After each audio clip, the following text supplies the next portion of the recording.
আচ্ছা দেখেন, আমরা তাহলে বিল্ড এ টিম পড়ছি, তাই না? টিম তৈরি করা। এরপরে আমরা টপিকটা পড়বো আজকে, যেটা সেটা হচ্ছে ডিফাইন টিম গ্রাউন্ড রুলস। ঠিক আছে? যখন একটা টিম তৈরি করা হয় তখন আসলে কিছু রুল সেট করতে হবে যদি টিমটা ঠিকমতো কাজ করতে পারে, নাহলে কিন্তু টিমের মধ্যে গন্ডগোল শুরু হয়ে যাবে, তাই না? আমরা একটা টপিকে পড়বো যেখানে আসলে টিমের ফরমেশন নিয়ে আমরা আলোচনা করব, এবং আমরা অনেকে হয়তো জানি এই থিওরিটার কথা, আমরা অনেকে জানি বোধহয় এখানে, তাই না? টাকম্যানস থিওরি, টাকম্যানস টিম ডেভেলপমেন্ট স্টেজেস। জি ভাইয়া। হ্যাঁ, এটা আমরা অনেকে জানি। সো এখানে 5টা স্টেজ আছে: ফর্মিং, তারপর হচ্ছে স্টর্মিং, স্টর্মিং, তারপর নর্মিং, তারপর পারফর্মিং, তারপর হচ্ছে পারফর্মিং। অ্যাডজর্নিং। সে 5টা লেভেলে আসলে টিম ডেভেলপ হয় যখন একটা টিম নতুন তৈরি হয়। এবং এখানে আমরা একটা লেভেল দেখতেছি স্টর্মিং, তার মানে পুরো যুদ্ধ শুরু হয়ে যায় আর কি। হ্যাঁ, সো সবাই ইন্ডিভিজুয়ালি নিজে চিন্তা করতে থাকে, নিজের স্বার্থ দেখতে থাকে, টিমের যে গোল সেটা অ্যাচিভ না করে সবাই নিজেদের মধ্যে ফাইট করতে থাকে। হ্যাঁ, সেটা হচ্ছে স্টর্মিং স্টেজ। সো যে কোনো টিম কাজ করার আগে যদি আমরা আসলে ওয়ার্কিং এগ্রিমেন্ট তৈরি করতে পারি বা গ্রাউন্ড রুলস তৈরি করতে পারি, তাহলে কি হবে? আমাদের মধ্যে মানে গন্ডগোলগুলো কম হবে যদি আমরা রুলগুলো ফলো করি। ঠিক আছে? না হলে কিন্তু খুবই টাফ একটা টিমকে আসলে অ্যাজ এ টিম ডেভেলপ করা।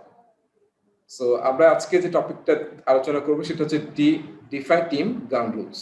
যে আমরা যেহেতু টিম কনস্ট্রাক্ট করে ফেলছি, বিল্ড এ টিম, এখন আমাদের টার্গেট হচ্ছে যে আমরা একটা গ্রাউন্ড রুলস তৈরি করবো, বা ওয়ার্কিং এগ্রিমেন্ট বলা হয় এটাকে। ওয়ার্কিং এগ্রিমেন্ট বা গ্রাউন্ড রুলস কিংবা টিম নর্মস, এই টার্মগুলো মানে কাছাকাছি ওয়ার্ড আর কি। আর এই সমস্ত গ্রাউন্ড রুলস গুলোকে যে ডকুমেন্টে লেখা হয় সেই ডকুমেন্টের নাম পিএমবকে বলা হয় টিম চার্টার।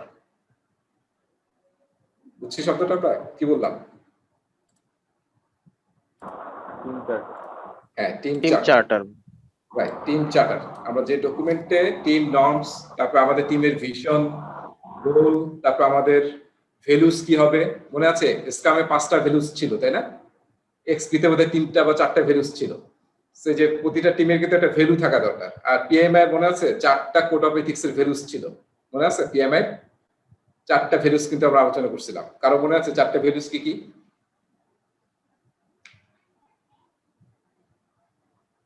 পিএমআই যে কোড অফ এথিক্স এ বলছে 4টা ভ্যালুস সব প্রজেক্ট ম্যানেজারদেরকে ফলো করা উচিত। একটা ছিল রেসপেক্ট, তাই না? রেসপেক্ট, রেসপন্সিবিলিটি, অনেস্টি, আরেকটা কি? একটা মানে ফেয়ারনেস, এরকম কিছু একটা ছিল। হ্যাঁ, আচ্ছা এখন দেখেন, আমরা তো গত ক্লাসে, এখন যদি আমরা একটু এখানে হোয়াইট বোর্ডটা অন করছি, তাই না? দেখা যাচ্ছে হোয়াইট বোর্ড। সো আমরা কি তৈরি করতে যাচ্ছি? আমাদের টিমের গ্রাউন্ড রুলস বা ওয়ার্কিং এগ্রিমেন্ট তৈরি করতে চাই। ওয়ার্কিং এগ্রিমেন্ট, এই যে আমরা যে টিমটা এখানে ক্লাস করতেছি সেই টিমের ওয়ার্কিং এগ্রিমেন্টটা কি হবে? ঠিক আছে? সো একটা ওয়ার্কিং এগ্রিমেন্ট শুরু করার আগে প্রথম দরকার আসলে শেয়ার্ড ভিশন। একটা ভিশন থাকতে হবে যে আমরা আসলে কি করতে চাই। প্রতিটা টিমের একটা থাকে না, যে ধরেন বাংলাদেশ টিম আছে, খেলা হচ্ছে ক্রিকেট, তাহলে টিমের উদ্দেশ্য কি? হারা, নাকি যে আমরা চাই যে আমরা আমাদের পুরো মানে এফোর্ট দেব যাতে আমরা জিততে পারি, ঠিক না? সো আমাদের তাহলে ভিশনটা কি হবে? আমরা যদি ভিশন সেট করি, আমাদের ভিশন স্টেটমেন্টটা কি হওয়া উচিত? শেয়ার্ড ভিশন পুরো টিমের। এটা কি, এটা একজন বললে হবে না, এটা আসলে সাজেস্ট করে ডিসাইড করতে হবে যে আমরা আসলে আমাদের ভিশনটা কি সেট করব। কারো মাথায় আসতেছে আমরা কি ভিশন সেট করব আমাদের টিমের জন্য? এই যে আমরা যে টিমটা ক্লাস করতেছি পিএমপি পাস করার জন্য। পিএমপি পাস করা মেইন ভিশন তো ভাই যে পিএমপি পাস করা। হ্যাঁ, মেইন ভিশন হচ্ছে পিএমপি পাস করা, এবং এর সাথে সাথে অবশ্যই প্রজেক্ট ম্যানেজমেন্টে যাতে সলিড ফাউন্ডেশনাল নলেজ হয় আমাদের, তাই না? নলেজ ইমপ্লিমেন্টেশন, নলেজ হয়, সলিড নলেজ হয়, এবং এটা যাতে আমরা আমাদের প্র্যাকটিক্যালি ইমপ্লিমেন্ট করতে পারি, এবং অবশ্যই মেইন গোল হচ্ছে পিএমপি পাস করা। প্রজেক্ট ম্যানেজমেন্টকে আমাদের ডে টু ডে প্রজেক্ট ম্যানেজমেন্টের লাইফে এটাকে ইমপ্লিমেন্ট করা। সো এটা হচ্ছে আমাদের শেয়ার্ড ভিশন। আচ্ছা এখন কি হতে পারে? আমাদের গ্রাউন্ড রুলস গুলো কি কি হতে পারে? আমাদের রুলস কি কি সেট করতে পারি আমরা? দেখেন আমি একটা ফর এক্সাম্পল, সবাই তো অ্যানোনেট করতে পারেন। সো আমি আসলে দেখেন একটা দেখলাম যে একটা রুল আমি লিখলাম এরকম যে হয়ে গেল, we shall start class on time। ঠিক আছে, এটা আমার একটা গ্রাউন্ড রুলস। সবাই একটা করে লেখেন দেখি যে কি হওয়া উচিত আমাদের ক্লাসে। এখানে লেখেন, হোয়াইট বোর্ডে সবাই লেখেন। এটা আমি সেভ করে রাখবো, এটা আমাদের working agreement for the class. Annotate করতে পারবেন না সবাই? করেন। কোন একটা লেখেন যে কি হবে আমাদের।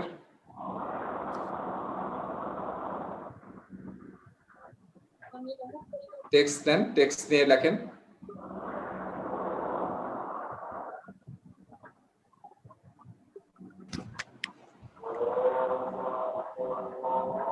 হ্যাঁ, আমার মনে হয় টেক্সট নিতে হবে, টেক্সট নিলে বেটার হবে লেখাটা। টেক্সট না হলে লেখাটা সুবিধা হবে না, টেক্সটটা সেভ করেন। টেক্সট তো আসতেছে না। আসবে, আছে তো।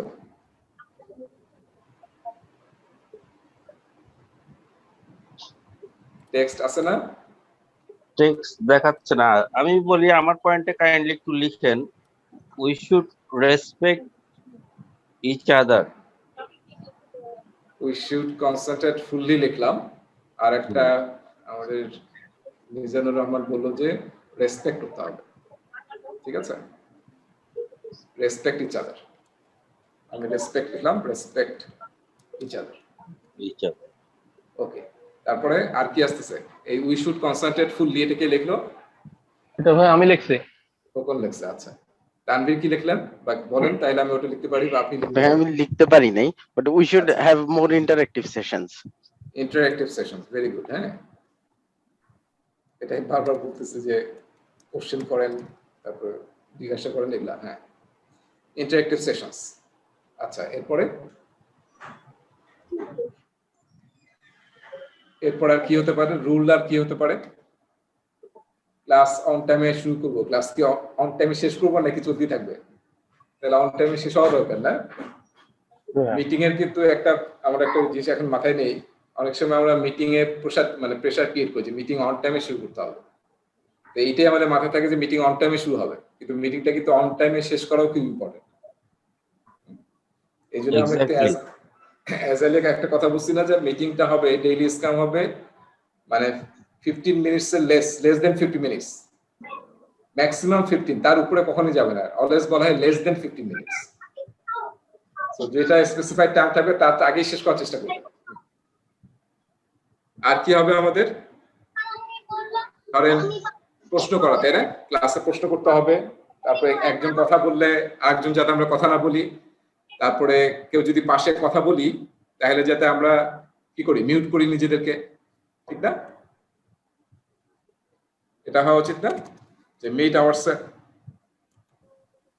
যখন আমরা পাশে কোনো কথা বলছি যাতে মিউট করি, ঠিক আছে?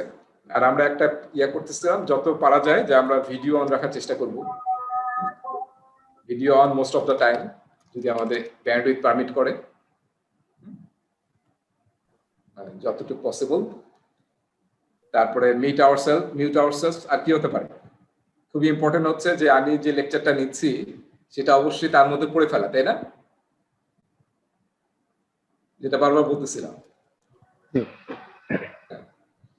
রিডিং যতটুকু আমরা পড়ছি ততটুকু যাতে নেক্সট ক্লাসের আগে পড়ে ফেলতে পারি, এটা আমি বারবার ইম্পোজ করতেছিলাম। আর আরো চাচ্ছি কি, আমরা যে কোশ্চেনিং, কত বেশি কোশ্চেন করা যায়, আস্ক কোশ্চেনস, এটা খুবই ইম্পর্টেন্ট। ঠিক আছে? সো আর কারো মাথায় কিছু আসতেছে? নর্মস, এখানে আমাদের একটা নর্মস চলে আসছে। শেয়ার্ড ভিশন, আমরা বলছি যে আমাদের পিএমপি পাস করতে হবে এবং আমাদের প্রজেক্ট ম্যানেজমেন্টের ফাউন্ডেশন যাতে ভালো হয় এবং আমরা যাতে কনসেপ্টগুলো ইমপ্লিমেন্ট করতে পারি। So this is our vision. আর এগুলো হচ্ছে আমাদের ওয়ার্কিং এগ্রিমেন্টস, যেখানে টিম নর্মস আছে। সো এইটাকে আমরা বলতেছি, কি বলতেছি এটাকে আমরা বলতেছি ওয়ার্কিং এগ্রিমেন্ট। আমি সেভ করে রাখলাম। এখন দেখেন, এই যে আমি ওয়ার্কিং এগ্রিমেন্ট তৈরি করলাম, এটাকে আমরা যে ডকুমেন্টে লিখি সেই ডকুমেন্টের নাম কি বললাম? Team charter. হ্যাঁ, খুব মনে রাখি, কারণ এই টিম চার্টার থেকে আপনার এই টিম চার্টার শব্দটা প্রায় 3-4টা প্রশ্নের মধ্যে অবশ্যই পাবেন পরীক্ষায়। টিম চার্টারের কন্টেন্ট কি, টিম চার্টারে কি থাকে, ঠিক আছে? সো আমি এটা সেভ করে রাখলাম, পরে আমরা শেয়ার করব। আচ্ছা, আমি এটা স্টপ করি। এখন আমাদের স্লাইডে যাই, আজকের টপিকটা আমরা শুরু করি।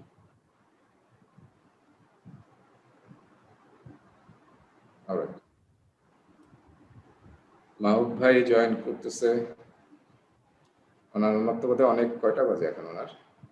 খুব 4টা নাকি? আল্লাহ জানে।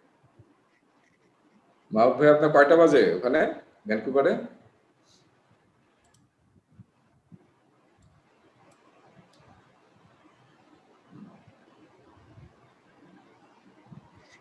ওকে, সো আচ্ছা, গতকাল কিছু অ্যাক্টিভিটি ছিল লাস্ট ক্লাসে, সেগুলো আসলে ডেসক্রিপটিভ অ্যাক্টিভিটি। সবাইকে একটু পড়ছি, পড়ালেখা করছি ডেসক্রিপটিভ অ্যাক্টিভিটি গুলা, কোনো ইয়া না, জাস্ট ডেসক্রিপটিভ।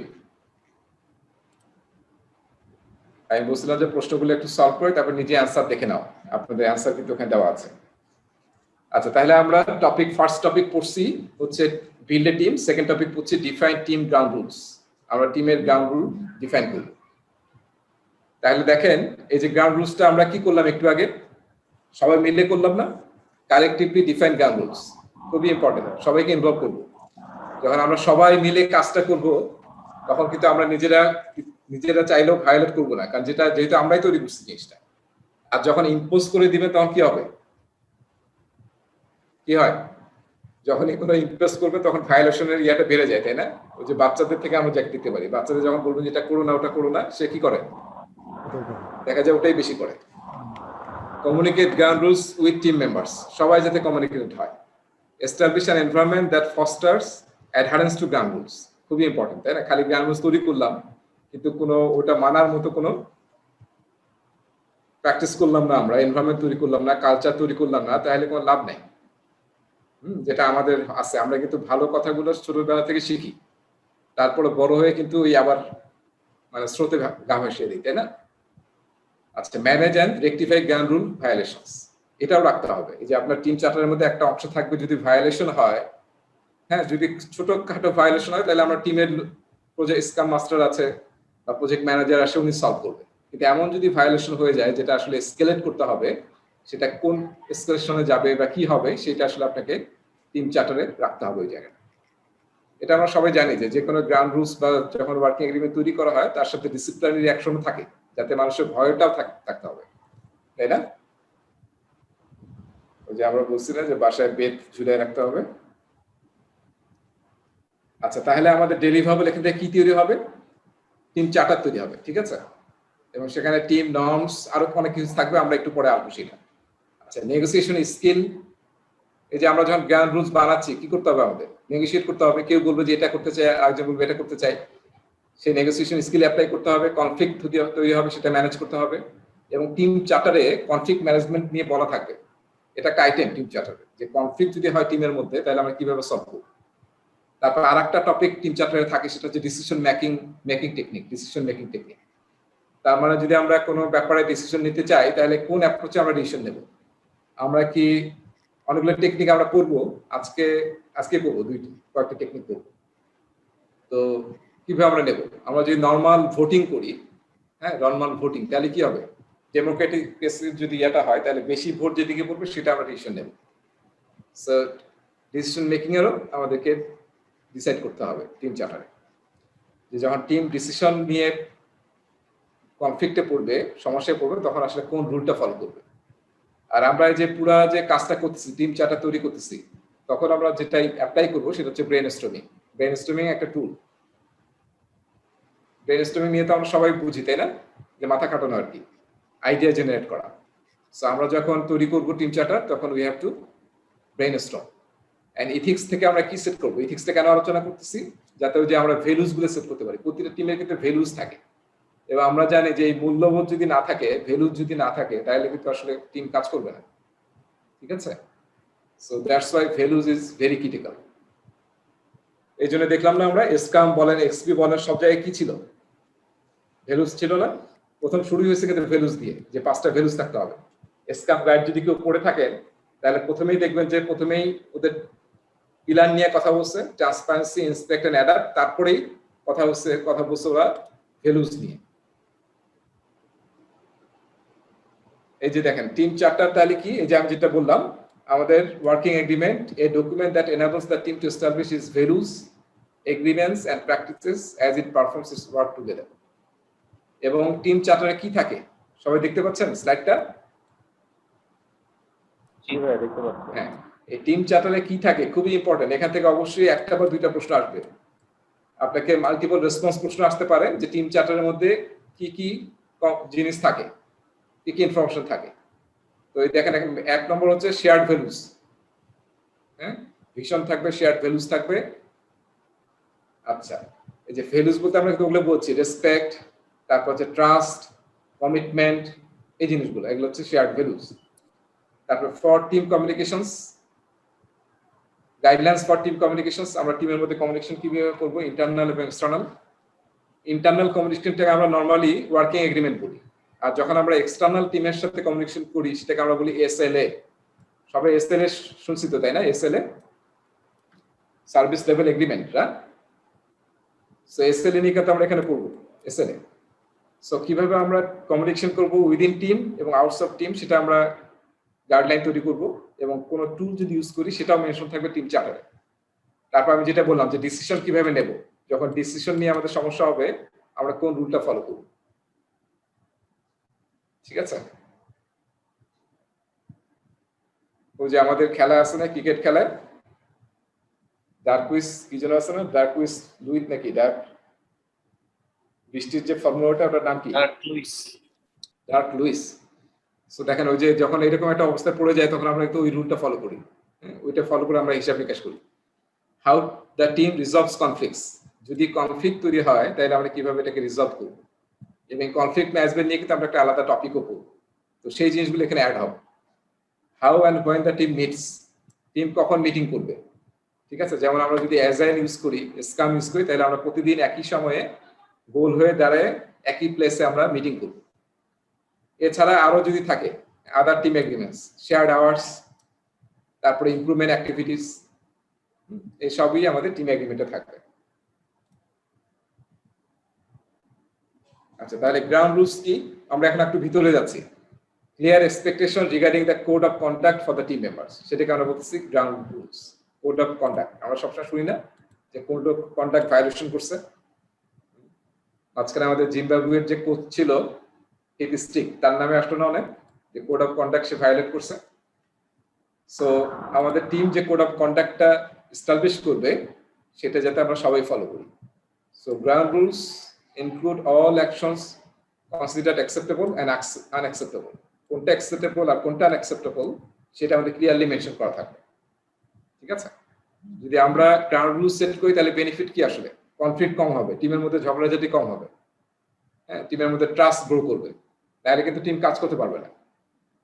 ঠিক আছে? সো কনফিউশন দূর হবে, পারফরমেন্স বাড়বে টিমের, এবং টিমের মধ্যে কোহেসিভনেস বাড়বে। আদারওয়াইজ কিন্তু টিম ডিসফাংশন হয়ে যাবে, কাজ করবে না ঠিকমতো। আচ্ছা, আমরা যে এই কাজগুলো করতেছি আমাদের নেগোসিয়েশন করে করতে হবে, তাই না? এবং নেগোসিয়েশন গুলো কি হবে? নেগোসিয়েশনে দেখেন একটা ডেফিনিশন এখানে আছে। Negotiation includes team discussions aim at reaching agreement. কোন একটা এগ্রিমেন্টে পৌঁছার জন্য আমাদের নেগোসিয়েশন করা। এটা নিয়ে কিন্তু আরেকটা টপিক আছে এখানে, আমরা আলোচনা করবো সব তখন ডিটেইল যে কিভাবে নেগোসিয়েট করতে হয়। আচ্ছা, টিম আসলে কি কি বিষয় নিয়ে নেগোসিয়েট করবে? রোলস এন্ড রেসপন্সিবিলিটি, কে কোন কাজটা করবে, তারপর প্রায়োরিটাইজ কিভাবে করবে। অ্যাজাইল থেকে আমরা কিন্তু জানি যে সব জায়গায় কিন্তু প্রায়োরিটাইজ করতে হবে, তাই না? আপনি রেট্রোস্পেক্ট করে যেগুলো পাবেন সেগুলো প্রায়োরিটাইজ করতে হবে, প্রোডাক্ট ব্যাকলগে প্রায়োরিটাইজ করতে হবে, সব জায়গায় প্রায়োরিটাইজেশন করতে হবে। কাজ কাকে কিভাবে অ্যাসাইন করবেন সেটা নিয়ে, কে করবে কে করবে না এটা সব নিয়ে, এবং ডেলিভারেবলস কি তৈরি হবে। ঠিক আছে?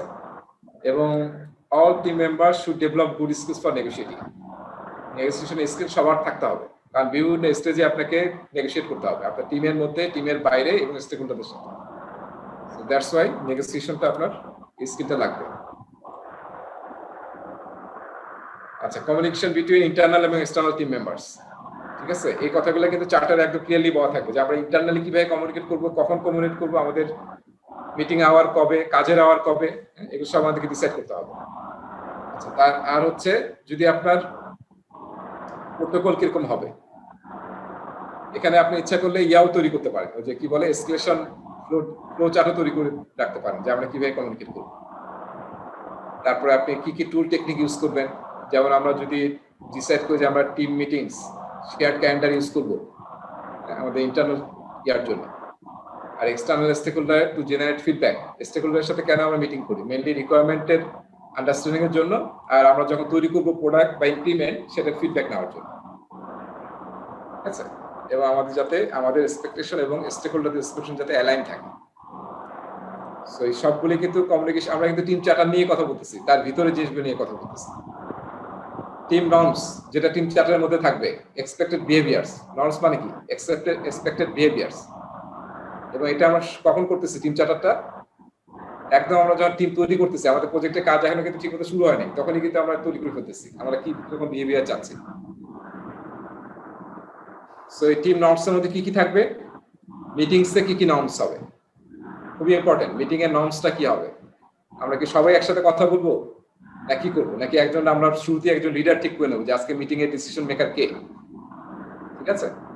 তারপরে একজন কথা বললে আরেকজন বলবো না, সবার আইডিয়াকে বা আর্গুমেন্টকে আমরা রেসপেক্ট করবো। তারপরে কমিউনিকেশন অ্যাপ্রোচ কিরকম হবে, কনফ্লিক্ট কিভাবে ম্যানেজ করবো, শেয়ার্ড ভ্যালুস কি কি থাকবে আমাদের, এবং আমরা ডিসিশন মেকিং কিভাবে করবো। সেগুলো আসলে টিম চার্টারের পার্ট। আমরা এটাকে আমরা একটু নর্মস বলে ক্যাটাগরাইজ করি, স্পেশালি বিহেভিয়ার পার্সপেক্টিভে, এই প্রতিটা জিনিসের বিহেভিয়ার পার্সপেক্টিভ। আচ্ছা, কনফ্লিক্ট ম্যানেজমেন্ট আমরা কিভাবে করবো, এটা কিন্তু একটা টিম চার্টারের অংশ, কনফ্লিক্ট ম্যানেজমেন্ট। সো আমরা এখানেই স্টাডি সেট করতে হবে যে কনফ্লিক্ট আমরা কিভাবে ম্যানেজ করবো। কনফ্লিক্ট যদি ইফেক্টিভ কনফ্লিক্ট ম্যানেজমেন্ট হয় তাহলে কি হবে, লাভ কি হবে আমাদের? দেখেন, ইমপ্রুভড আন্ডারস্ট্যান্ডিং, তারপর টিমের পারফরমেন্স বাড়বে এবং টিমের প্রোডাক্টিভিটি বাড়বে। আর দেখেন, ইনএফেক্টিভ যদি হয় কনফ্লিক্ট ম্যানেজমেন্ট, তাহলে কি হবে? ডিস্ট্রাকটিভ বিহেভিয়ার হয় কি না বলেন? হ্যাঁ, আমরা নিজেরাই তো গ্লাস ভেঙে ফেলি না, ছুঁড়ে ফেলি না, কারণ কি? কেন তো বলেন দেখি। ইনএফেক্টিভ কনফ্লিক্ট ম্যানেজমেন্ট, যখন দেখতেছেন তারা পারতেছে না তখন আউটবার্স্ট হয় আর কি। এটা কি? এটার মানে কি? অ্যানিমোসিটি, এটা তো ডিসএগ্রিমেন্ট না ভাই? অ্যানিমোসিটি মানে শত্রুতা তৈরি হয়, তাই না? যদি আমরা ইনএফেক্টিভ কনফ্লিক্ট, হ্যাঁ, কনফ্লিক্ট ম্যানেজমেন্ট যদি ইনএফেক্টিভ হয় তাহলে কি হবে? শত্রুতা তৈরি হবে। কিন্তু আমাদের টিমের পারফরমেন্স পুয়ার হয়ে যাবে। এখানে যখন পারফরমেন্স বাড়ছে, এখানে পুয়ার হয়ে গেছে, এবং প্রোডাক্টিভিটি এখানে ছিল বাড়বে, এখানে কি কমে যাবে যদি ইনএফেক্টিভ কনফ্লিক্ট ম্যানেজমেন্ট হয়। ঠিক আছে? সো আমরা আসলে যে লেসন 4 এ ম্যানেজ কনফ্লিক্টে একটা পুরো টপিক পড়বো যে কিভাবে কনফ্লিক্ট ম্যানেজ করতে হয়, রিজলভ করতে হয়। তো সেই জিনিসগুলো আমরা হয়তো এখানে অ্যাড করব যখন আমরা জানবো যে কিভাবে আসলে কনফ্লিক্ট ম্যানেজ করতে হয়। অনেকগুলো চমৎকার টেকনিক আছে কনফ্লিক্ট ম্যানেজমেন্টের। ঠিক আছে, এরপরে আসছে ব্রেন স্টর্মিং। আমি বললাম যে ব্রেন স্টর্মিং আসলে টুল যেটা আমরা ইউজ করতেছি টিম চার্টার তৈরি করার সময়। পরীক্ষায় কিন্তু একটা প্রশ্ন আসতে পারে যে আমরা যখন টিম চার্টার তৈরি করব বা team norms ground rule set করব, তখন আসলে কোন সবচেয়ে টুল কোনটা আমরা ইউজ করব সবচেয়ে বেশি, তাহলে কোন টুলটা ইউজ করব? Brain storming. ঠিক আছে, এখানে একটা ওয়ার্ড কেউ কি জানেন? দুইটা ওয়ার্ড। আমরা ব্রেন স্টর্মিংটা আমরা সব জায়গায় ইউজ করি, প্রায় সব কর্পোরেটিভ ব্রেন স্টর্মিং শব্দটা ইউজ হয়, তাই না? মানে কি? আইডিয়া জেনারেট করা, তাই না? যে আইডিয়া আসছে সেটা জেনারেট করা। এর সাথে একটা টার্ম আছে, সেটার নাম হচ্ছে ব্রেন রাইটিং। এটা কেউ জানে যে হোয়াট ইজ ব্রেন রাইটিং? যেটা আসতেছে সেটা রাইট ডাউন করে রাখা আর কি, না হলে তো আসলে মেমোরি এত থাকবে না। যেটা যখন আসতেছে সেটাকে রাইট ডাউন করে রাখা। আচ্ছা, any other comment on this brain writing? Brainstorming তো আমরা জানি, তাই না? একটা সেশন যেখানে আসলে আমরা সবাই আইডিয়া জেনারেট করি, কোন একটা বিশেষ টপিকে বা কোন একটা সমস্যা সলভ করার জন্য আমরা আইডিয়া জেনারেট করি। এবার আইডিয়া জেনারেট করলে হবে না, এমনি অ্যাজালি আইডিয়া কিভাবে জেনারেট করা হয়? আমরা যে পোস্ট-ইট নোটে লিখে সবাই বোর্ডে করে দিই বা হোয়াইট বোর্ডে লিখি আমাদের কি কি আইডিয়া আছে। তো সেটা হচ্ছে ব্রেনস্টর্মিং। এনি আইডিয়া, যার যে আইডিয়া থাকে না সেটা আমরা বলবো। শব্দ আসতেছে। আচ্ছা, ব্রেন রাইটিং মানে হচ্ছে, দেখেন খুবই ইম্পর্টেন্ট। ব্রেন রাইটিং মানে হচ্ছে আপনি যখন কোন একটা ব্রেন স্টর্মিং সেশনে যাবেন, হ্যাঁ, ব্রেন স্টর্মিং সেশনটা একদম শুরু করার আগে আপনার মাথায় যে আইডিয়াগুলো আসছে সেটা আপনি নিজে পার্সোনালি লেখেন, ইন্ডিভিজুয়ালি, কাউকে বলার আগে। কারণ বললে তো সেটা আরেকজনের মাথায় আইডিয়া চলে যাবে। চলে যাবে মানে কি, সে তখন আর চিন্তা করবে না। আমরা যদি আগে থেকে জানি যে এটা ঠিক, তাহলে কিন্তু আমাদের চিন্তাটা কনফাইন হয়ে যায়। বুঝতে পারছি?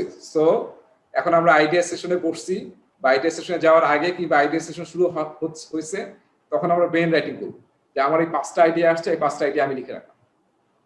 তারপর যখন ব্রেন স্টর্মিং সেশন শুরু হবে, তখন আসলে আমি ওটা এক্সপোজ করব। বুঝতে পারছি? সো এই দুটোর মধ্যে কিন্তু পার্থক্য আছে। ব্রেন রাইটিং হচ্ছে নিজে ইন্ডিভিজুয়ালি নিজের যে আইডিয়া আসছে ওটাকে ডাম্প করা, সেটাকে লেখা, তারপরে ওটাকে এক্সপ্রেস করা যখন মেইন ব্রেন স্টর্মিং সেশন তৈরি হবে। ঠিক আছে? এটা কিন্তু একটু সার্চ দিয়ে একটু পিএমবকে একটু খেয়াল দেখবেন। পিএমবকে কিন্তু এই দুইটা ডেফিনিশন আছে গ্লোসারিতে, হ্যাঁ, এবং একটা চ্যাপ্টারের মধ্যেও আছে এটা, স্টেক হোল্ডার ম্যানেজমেন্ট চ্যাপ্টারে আছে এটা। হ্যাঁ, সবাই বুঝতে পারছি? আচ্ছা, last topic, code of ethics. এই যে আমরা 4টা ভ্যালুজ নিয়ে আলোচনা করছিলাম এবং আমি সবাইকে ডাউনলোড করেও দিছিলাম, তাই না? আরফান বারবার আউট হয়ে যাচ্ছে।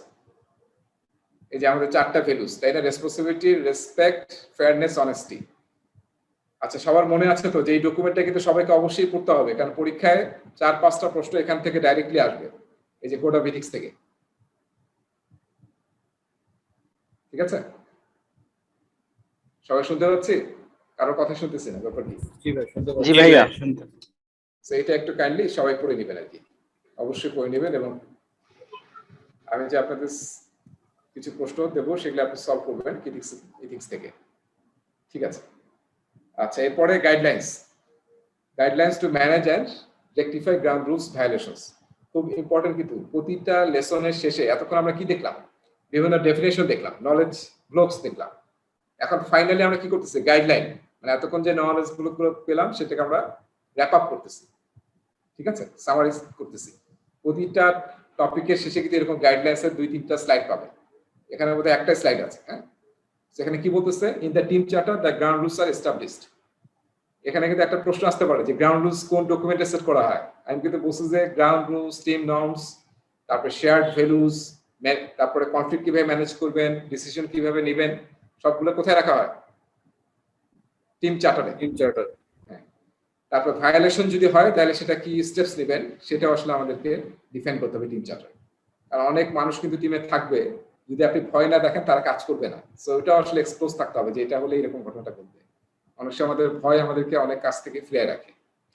আচ্ছা, for serious violations removing or replacing the offending team member may be required. দেখছেন কি অবস্থা? তার মানে একদম এটাও কিন্তু অপশন থাকতে পারে যে আমার টিমকে সরাই ফেলতে হবে, তাই না? হ্যাঁ, ওই যে আমাদের, তোমরা তো পাও নাই, ওসমানও মনে হয় পাও নাই, পাইছো? আমাদের প্রিন্সিপাল না পাও নাই, আমরা ক্লাস 9-এ ছিলাম তখন। আমাদের প্রিন্সিপাল নতুন জয়েন করলো যখন, ওনার নামটা ভুলে গেছি আমি, এমদাদ স্যার, মুক্তিযোদ্ধা ছিলেন। তো উনি প্রথম যখন টেক ওভার করেন, প্রিন্সিপাল হয়ে আসেন আমাদের কলেজের, তো প্রথম দিন বক্তৃতা, মানে ওনার একটা বক্তৃতা থাকে, ওয়েলকাম স্পিচ থাকে। তো ওই বক্তৃতা উনি রাতের বেলা বক্তৃতাটা হচ্ছে, পুরো অন্ধকার অডিটোরিয়াম। ওই সময় উনি বলতেছে যে আমি কিন্তু খুবই মানে ডিসিপ্লিন পছন্দ করি, এবং যদি কোনো ইনডিসিপ্লিন কিছু দেখি এবং যে ইনডিসিপ্লিন কাজ করবে তাকে আমি করি। বললো যে একটা আঙ্গুলে যদি, এভাবে দেখাচ্ছিল আর কি, আপনার আঙ্গুল দেখতে পাচ্ছেন? হ্যাঁ, উনি বলতেছিল যে একটা আঙ্গুলে যদি কোনো মানে পচন ধরে তাহলে কিন্তু আঙ্গুলটা কেটে ফেলাই ভালো। আমি কিন্তু আঙ্গুল কেটে ফেলবো। এটা রাতের বেলা বক্তৃতা হচ্ছিল এবং আমরা সবাই দেখে ভয় পেয়ে গেলাম, কারণ স্যারের এই আঙ্গুলটা কাটা ছিল। বুঝতে পারছেন? আঙ্গুলের অর্ধেক নাই, এটা দেখে মুক্তিযুদ্ধের সময় আঙ্গুলের অর্ধেক ওনার উড়ে গেছিল। সো দেখেন, ওই আমরা তখন ক্লাস 9-এ পড়তাম, মানে উই আর জাস্ট ফ্রাইটেনিং সেই রাতে। সো এটার কিন্তু স্কোপ থাকতে হবে, কারণ আমাদের টিম নিয়ে কাজ করতে হবে, গোল অ্যাচিভ করতে হবে। Team needs to focus on its core values that include accountability, shared expectations and transparency where appropriate. ঠিক আছে? সো এটা এখানে বলে দিচ্ছে যে অ্যাকাউন্টেবিলিটি, রেসপেক্ট, এক্সপেকটেশন, ট্রান্সপারেন্সি আপনি আসলে আপনার টিম মিলে ডিসাইড করবেন যে আমাদের কোর ভ্যালু কি হওয়া উচিত। সো দিস ইজ ইট, এই টপিকটা শেষ। এই টপিকের শেষে কিন্তু কয়েকটা প্রশ্ন আছে, দেখবেন। দেখেন, এই কয়েকটা প্রশ্ন আছে, আমি যাচ্ছি প্রশ্নগুলোতে। প্রশ্নগুলো আমি এখানে সলভ করবো না, কারণ প্রশ্নগুলো জাস্ট ডেসক্রিপটিভ প্রশ্ন। আপনার আগের মতো একটু পড়ে নিতে হবে এই যে আমি শেয়ার করছি, এখানে কোটা পড়লাম আমরা, ডিফাইন টিম রুলস। এখানে দেখেন একটা সিনারিও আছে, ঠিক আছে?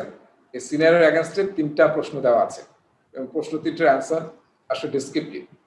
সো আপনি জাস্ট একটু সিনারিওটা পড়ে প্রশ্নগুলো অ্যান্সার নিজে চিন্তা করবেন, কোথাও লিখবেন বা যা চিন্তা করলে হবে করে, তারপরে অ্যান্সার পরে শেষে দেখে নেবেন। সবার কিন্তু এই যে সলিউশনসে কিন্তু সব অ্যান্সার আছে, এই যে সলিউশনসে, ঠিক আছে? যে আমরা বিল্ডের টিমে দেখেন এই যে ডেসক্রিপশন ছিল, কেউ পড়ছেন কিনা জানি না, যদি নিজেরা নাও করে থাকে জাস্ট প্রশ্নগুলো পড়ে অ্যান্সারগুলো পড়বেন, সেটা খুব ইম্পর্টেন্ট। এখানে যে পরের 3টা প্রশ্ন আছে, কিন্তু পরীক্ষায় কখনো ডেসক্রিপটিভ প্রশ্ন আসবে না, জাস্ট আপনার কনসেপ্টটার সাথে মিলতেছে কিনা এটা চেক করে নেওয়া, এটা ইম্পর্টেন্ট। আচ্ছা, আমরা এখন নেক্সট টপিকে যাচ্ছি, সেটার নাম হচ্ছে নেগোশিয়েট প্রজেক্ট এগ্রিমেন্টস। দেখেন আমাদের একটু স্টেপস গুলো একটু ফলো করেন। আমরা প্রথমে টিম বিল্ড করলাম, তারপর আমরা কি তৈরি করলাম, টিম চার্টার তৈরি করলাম, যেটা আমরা গাইড করবে আমাদেরকে। এরপর আমরা কি করতেছি, নেগোশিয়েট প্রজেক্ট এগ্রিমেন্টস। তার মানে আমরা এখন প্রজেক্ট শুরু করবো, তো প্রজেক্টের অবজেক্টিভ কি হবে, তারপরে প্রজেক্ট যদি ধরেন এরকম আপনি পাইছেন প্রজেক্ট চার্টার আছে আপনার হাতে, যেখানে বলা আছে যে এটা ডেলিভারেবল, এভাবে রিপোর্ট দিতে হবে, কিংবা আপনি কন্ট্যাক্ট পাইছেন, ঠিক আছে? কন্ট্যাক্ট পাইছেন, তো সেই কন্ট্যাক্টটাকে আপনি, আচ্ছা আমি একটা জিনিস কি মিস করলাম নাকি, এসএলএ কি আমরা দেখছিলাম? এসএলএটা না, এসএলএ বোধহয় এখানে নাই, অন্য, আচ্ছা এখানে আছে, সামনে এসএলএ আছে, আমরা এখানে বলবো। তাহলে আমাদের সেই সব জিনিসগুলো, প্রজেক্টের সব জিনিসগুলোকে এগ্রিমেন্ট করে নিতে হবে, নেগোশিয়েট করে নিতে হবে। আমাদের টিমের মধ্যে বুঝতে হবে, স্টেক হোল্ডারের সাথে নেগোশিয়েট করতে হবে, প্রোডাক্ট ওনারের সাথে নেগোশিয়েট করতে হবে, এবং সবাই যাতে একই শেয়ার্ড গোলে আমরা আগাতে থাকি সেটা আমাদেরকে এনশিওর করতে হবে। সেটা হচ্ছে নেগোশিয়েট প্রজেক্ট এগ্রিমেন্টস। সো এখানে দেখেন আমরা কি কি এনাবলার, আমাদের analyse the bounds of the negotiation for agreement. আমাদের কি কি বিষয়ে নেগোশিয়েট করতে হবে সেটা আমরা বুঝতে হবে আমাদেরকে, সেটা নিয়ে আমরা এই চ্যাপ্টারটা দেখবো যে কি কি জিনিস নেগোশিয়েট করতে হবে আমাদের। Assess priorities and determine ultimate objectives. এই যে প্রায়োরিটিজ সব জিনিসটা কিন্তু অ্যাজাইল থেকে আসছে, সব জায়গায় আমরা চেষ্টা করবো প্রায়োরিটাইজ করা। তারপর verify objectives of the agreement is met. সবাই যাতে শেয়ার্ড অবজেক্টিভ থাকে আমাদের, যেমন আমরা একটু আগে অবজেক্টিভ সেট করলাম আমাদের টিমে। ডিটারমাইন এ নেগোসিয়েশন স্ট্র্যাটেজি, কিভাবে আমরা নেগোশিয়েট করবো, নেগোসিয়েশন স্ট্র্যাটেজি কি হবে, এবং পার্টিসিপেট ইন এগ্রিমেন্ট নেগোসিয়েশনস। এটা একটু মনে রাখতে হবে, নেগোসিয়েশনে কিন্তু শুধু প্রজেক্ট ম্যানেজার বা স্ক্রাম মাস্টার না, আমাদের টিম মেম্বারদের কিন্তু বিভিন্ন স্টেজে বিভিন্ন লোকজনের সাথে, টিমের ভিতরে বাইরে স্টেক হোল্ডারের সাথে আমাদেরকে নেগোশিয়েট করতে হবে। এই জন্য আমরা কিন্তু এর আগের টপিকেও বললাম যে নেগোসিয়েশন স্কিল কিন্তু আমাদের থাকতে হবে, ডেভেলপ করতে হবে। আর আরেকটা কি মনে আছে, নেগোসিয়েশন স্কিল আমরা গত ক্লাসে বলছিলাম, প্রজেক্ট ম্যানেজার এবং প্রজেক্টের যারা কাজ করবে তাদের 11টা সফট স্কিল বা ইন্টারপার্সোনাল স্কিল থাকতে হবে, মনে আছে? 11টা লিস্ট ছিল, আমি একটা পেজে ছিল, কিন্তু স্টুডেন্ট মেইলের কিন্তু ডিটেইল আছে, কেউ দেখছেন? সেই 11টার মধ্যে কিন্তু একটা আছে নেগোসিয়েশন, ঠিক আছে? Negotiation skill. সো আমরা এখানে দেখেন সার্ভিস লেভেল এগ্রিমেন্ট নিয়ে কথা বলবো, এসএলএ যেটা। আমরা একটা কনসেপ্ট একটু ক্লিয়ার করেন এই জায়গায়, সেটা হচ্ছে ওয়ার্কিং এগ্রিমেন্ট কিসের মধ্যে হয়, কাদের সাথে হয় ওয়ার্কিং এগ্রিমেন্ট? আমার টিমের মধ্যে, বুঝতে পারছি? আমরা টিম কিভাবে কাজ করবো, আমরা টিম কিভাবে বাইরের সাথে কমিউনিকেট করবো, সেটা হচ্ছে ওয়ার্কিং এগ্রিমেন্ট বা টিম চার্টার। আর সার্ভিস লেভেল এগ্রিমেন্ট কি? among parties, দুটা পার্টির মধ্যে আলাদা আলাদা। হ্যাঁ, রাইট, এবং পার্টিস, হ্যাঁ, যাদেরকে আমরা সার্ভ করবো, হ্যাঁ, এক্সটার্নাল পার্টি, আমাদের অর্গানাইজেশনের আলাদা ডিপার্টমেন্ট যাদেরকে আমি কোনোভাবে সার্ভ করছি। সো যখন আদার পার্টি ইনভলভ, তাদের সাথে আমাদের সার্ভিস লেভেল এগ্রিমেন্ট, ঠিক আছে? এটা এই দুইটা মূল পার্থক্য কিন্তু একটু মনে রাখতে হবে। আচ্ছা, পারফরমেন্স রিপোর্ট, এটা নিয়ে আমরা নেগোশিয়েট করবো যে কি কি পারফরমেন্স রিপোর্ট দিতে হবে, খুব ইম্পর্টেন্ট। প্রজেক্টে দেখা যায় পারফরমেন্স রিপোর্টটা প্রায় দিতে হয়, status report, performance report, progress report, সেটা আগে থেকে আমাদেরকে নেগোশিয়েট করে নিতে হবে। আচ্ছা, রিসোর্স ক্যালেন্ডার, কখন কোন রিসোর্স অ্যাভেলেবল, রিসোর্স ক্যালেন্ডার মানে কি? ফিজিক্যাল রিসোর্স এবং হিউম্যান রিসোর্স কে কখন অ্যাভেলেবল, এবং তাহলে আমরা বুঝতে পারবো যে আমরা যখন প্ল্যান করব তখন কাকে কোন সময় পাবো আমরা। গো লাইভ ব্ল্যাকআউটস, দুইটা আলাদা টার্ম আসলে, কিন্তু কাছে একসাথে কাজ করে। আমরা যখন কোনো বড় ধরনের গো লাইভে যাই, তার আগে কি করা হয়? ব্ল্যাকআউটে যাই না আমরা, যে এখন সমস্ত ট্রানজাকশন বন্ধ, সব ট্রানজাকশন কিন্তু সাসপেন্ড করা হয় ওই সময়ের জন্য, কারণ আমরা এখন গো লাইভে যাচ্ছি। কারণ ওই সময় যদি কোনো ট্রানজাকশন হয় বা কোনো কাজ হয়, তাহলে কিন্তু অ্যানোমালি তৈরি হবে। সো সেই বিষয়টা নিয়ে আমরা আলোচনা করব। আচ্ছা, তারপরে আমাদের স্কিল কি কি থাকবে? টুলস এবং টেকনিক। আচ্ছা, আমি একটা কথা বলছিলাম না, টুলস এবং টেকনিক দুটোর মধ্যে একটু পার্থক্য আছে, তাই না? টুলস মানে হচ্ছে এখানে আসলে আলাদাভাবে বলে নাই টুলস এবং টেকনিক, এখানে আমরা ধরে নেব টুলস এবং টেকনিক। টুলস জেনারেলি টেনজিবল হতে মেইনলি টেনজিবল হয়, আর টেকনিক্স কি হয়? মেইনলি ইনটেনজিবল জিনিসগুলো হয়। এখানে কিন্তু সবই ইনটেনজিবল আর কি। হ্যাঁ, লেসন লার্নটা হয়তো একটা ডকুমেন্ট হতে পারে। লেসন লার্ন, এক্সপার্ট জাজমেন্ট নিয়ে কি আমরা এই কথা বলছি? কেউ বলতে পারবেন হোয়াট ইজ এক্সপার্ট জাজমেন্ট?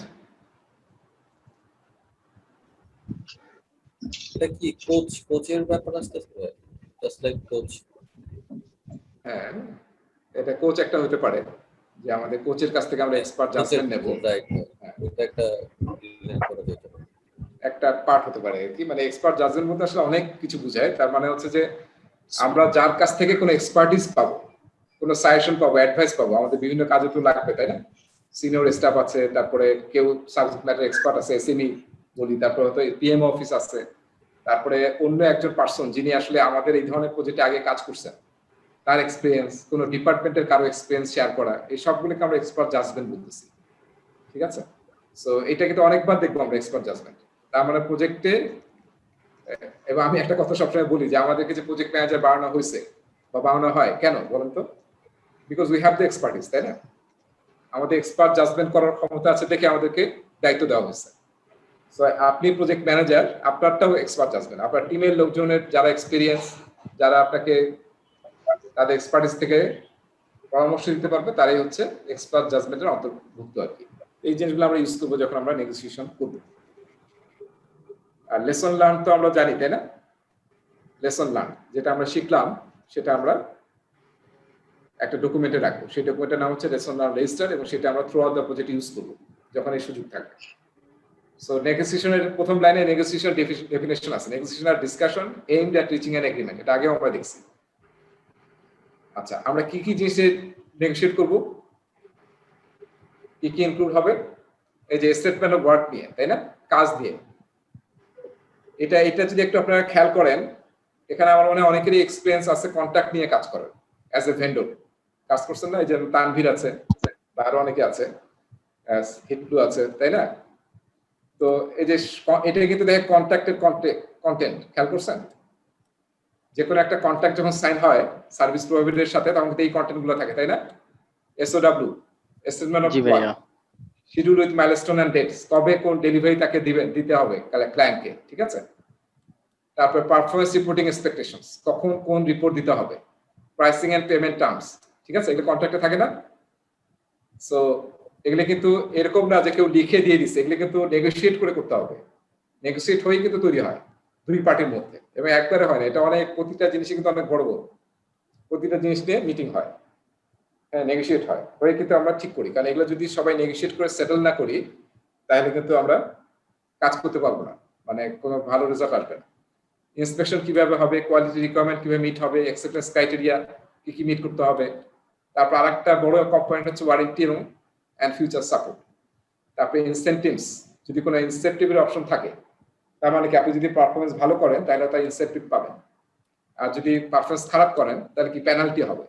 যেটা আমরা কন্ট্রাক্টে সবচেয়ে বেশি দেখি, একটা ক্লোজ থাকেই, তাই না? এলডি মানে কি?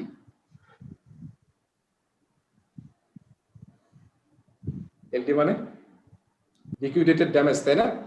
Liquidity damage. যদি আপনি অন টাইমে ডেলিভারি দিতে না পারেন, তাহলে দেখবেন যে বলা থাকে যে প্রতি সপ্তাহে এত % করে আপনার পেনাল্টি করা হবে আপনাকে, বা প্রতি মাসে এত % করে করা হবে। সো এটা কিন্তু একদম ডিফল্ট একটা ক্লোজ থাকে, লিকুইডিটি ড্যামেজ।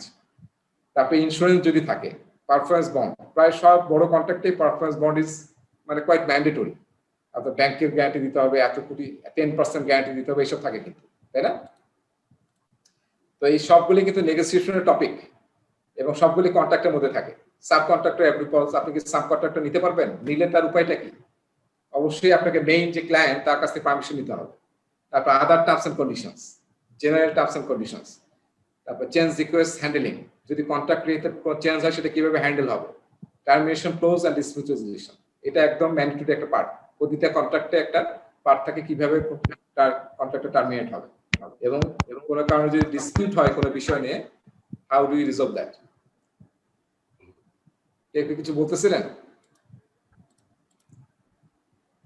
সো দেখেন, এই সব জিনিস নিয়ে কিন্তু আমাদেরকে নেগোশিয়েট করে সেট করতে হবে আমাদের টিম মেম্বার এবং যারা কাজটা দিচ্ছে তাদের মধ্যে। সার্ভিস লেভেল এগ্রিমেন্ট আমার মনে হয় অলরেডি আমরা বুঝে গেছি সার্ভিস লেভেল এগ্রিমেন্টটা কি, তাই না? What kind of contract between a service provider and the end user. এবং সার্ভিস প্রোভাইডার ব্র্যাকেটে দেখছেন ইন্টারনাল অ্যান্ড এক্সটার্নাল। অনেক সময় কিন্তু বড় বড় অর্গানাইজেশনে কি হয়, ডিপার্টমেন্ট টু ডিপার্টমেন্ট এসএলএ থাকে, তাই না? ইভেন অপারেশনে থাকে, শুধু প্রজেক্টে না, অপারেশনে আরো বেশি থাকে অপারেশন টিমের সাথে, কারণ প্রতিটা আসলে ইন্টিগ্রেট হিসেবে কাজ করে। একজনের যদি পারফরমেন্স খারাপ হয় এবং টাইমের মধ্যে না হয়, তাহলে কিন্তু পুরো ক্যাওয়াস লেগে যাবে বিজনেস অপারেশনের মধ্যে। সো আমরা কিন্তু ইন্টারনাল এবং এক্সটার্নাল করি, এবং এন্ড ইউজারের সাথে এটা সবচেয়ে স্বাভাবিক। That describe the level of service expected from the service provider. এবং এখানে একটা ছোট এক্সাম্পল দেওয়া আছে যে এসএল এর মধ্যে জেনারেলি কি কি থাকে। তো মেইনলি দুইটা জিনিস থাকে, ঠিক আছে, পরীক্ষার জন্য খুব ইম্পর্টেন্ট। বলবো যে এসএল এর মধ্যে মেইন দুইটা কম্পোনেন্ট কি, একটা হচ্ছে সার্ভিস ইউটিলিটি, তার মানে আপনি যে প্রোডাক্টটা বা সার্ভিসটা তৈরি করছেন ওইটা ফাংশনাল আছে কিনা, ঠিক আছে? বুঝতে পারছি যে আমরা কোভিডের ইনজেকশন নিচ্ছি, আসলে এটা কাজে লাগছে কিনা, ফাংশনাল হচ্ছে কিনা। বা আমরা কোনো একটা সলিউশন প্রোভাইড করলাম, সেটা আসলে যে যে ফাংশনালিটি বা ফিচার থাকার কথা সেটা আসলে কাজ করতেছে কিনা। আর একটা কি, সার্ভিস ওয়ারেন্টি। এটা আমরা সবাই জানি, তাই না? সার্ভিস ওয়ারেন্টির মধ্যে কি থাকবে, অ্যাভেলেবিলিটি, স্পিড, সিকিউরিটি, তারপরে কন্টিনিউটি এবং আদার ইউজেবিলিটি এক্সপেকটেশনস। এই যে এরকম যে টার্মগুলো আছে, সিকিউরিটি, সার্ভিসিবিলিটি, মেইনটেনেবিলিটি, সবগুলো হচ্ছে সার্ভিস ওয়ারেন্টির পার্ট। সো এই দুইটা আসলে কম্বাইন করে এসএলএ, মেইনলি এসএলএস দুইটা মেজর কম্পোনেন্ট থাকে, এই দুইটা।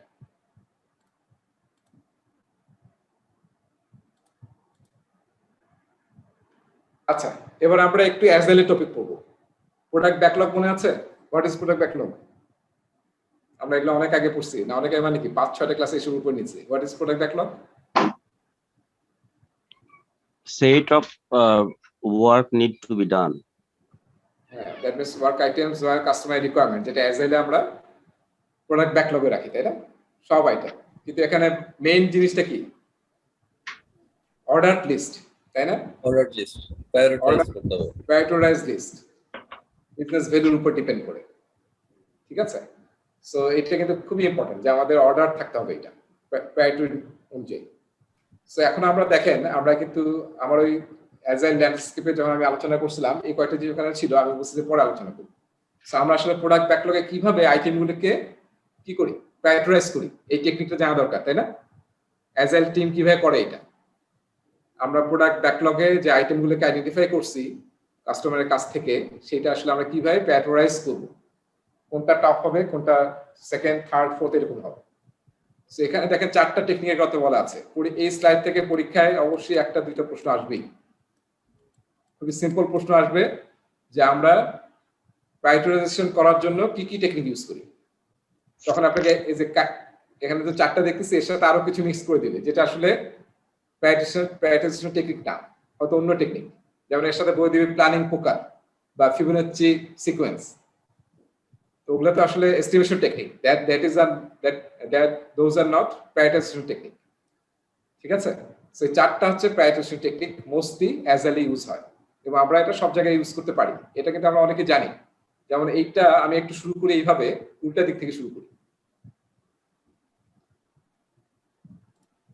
আচ্ছা, এই যে আমরা মস্কোটা জানি না, মস্কো অ্যানালাইসিস।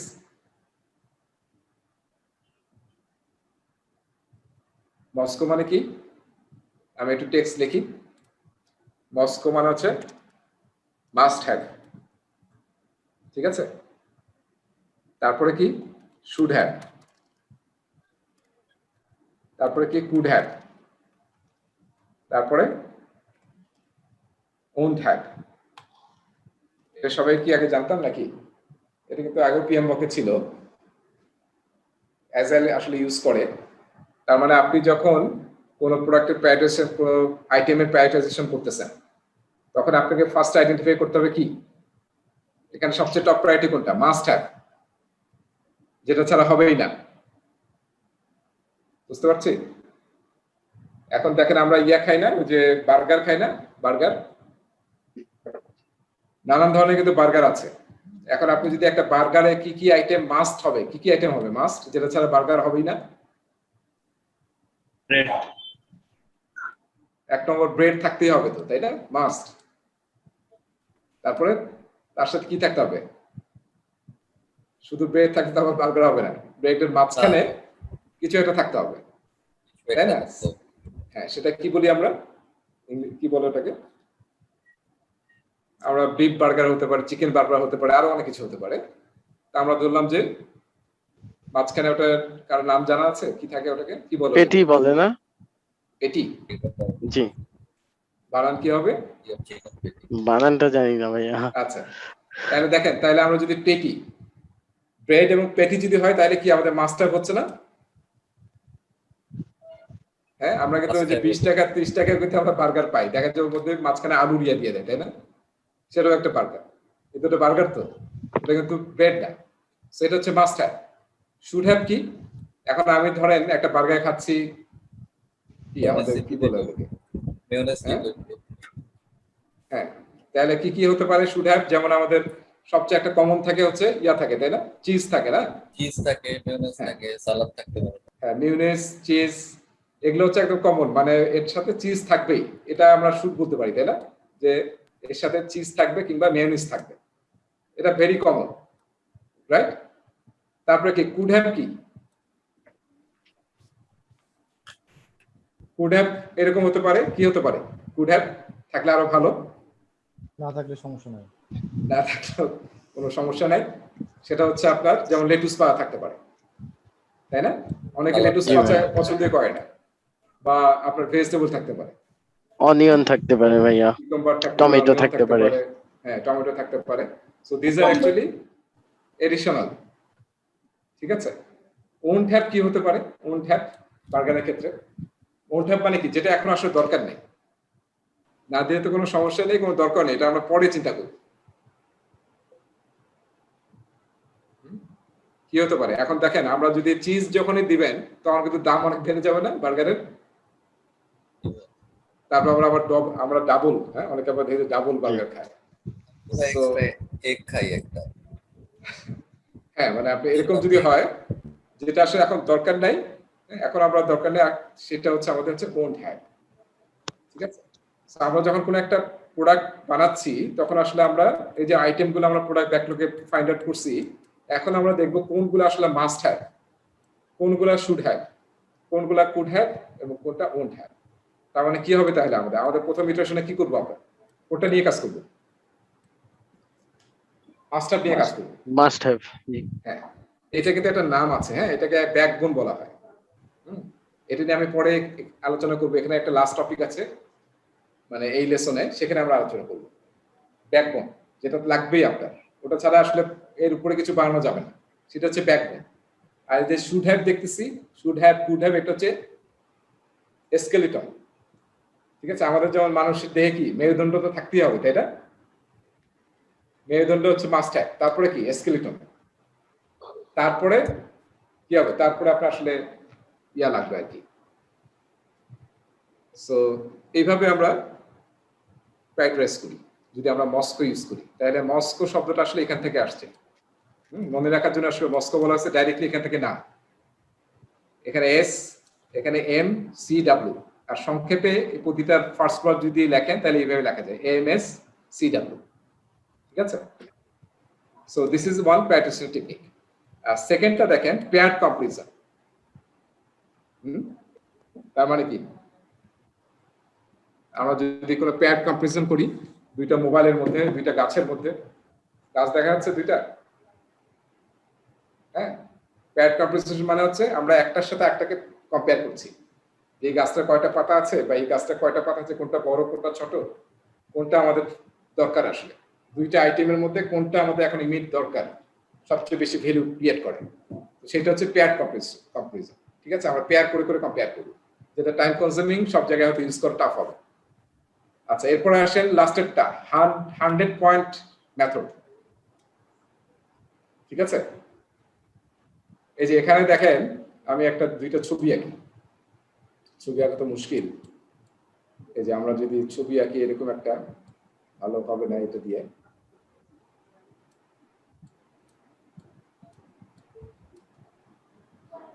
ঠিক আছে, আর এইরকম একটা দিলাম। এটা হচ্ছে আম আর এটা হচ্ছে কাঁঠাল। হ্যাঁ, বুঝছে? মোটামুটি আম কাঁঠাল নাকি? আমটা ভালো হয়েছে ভাইয়া। কাঁঠাল হয়নি।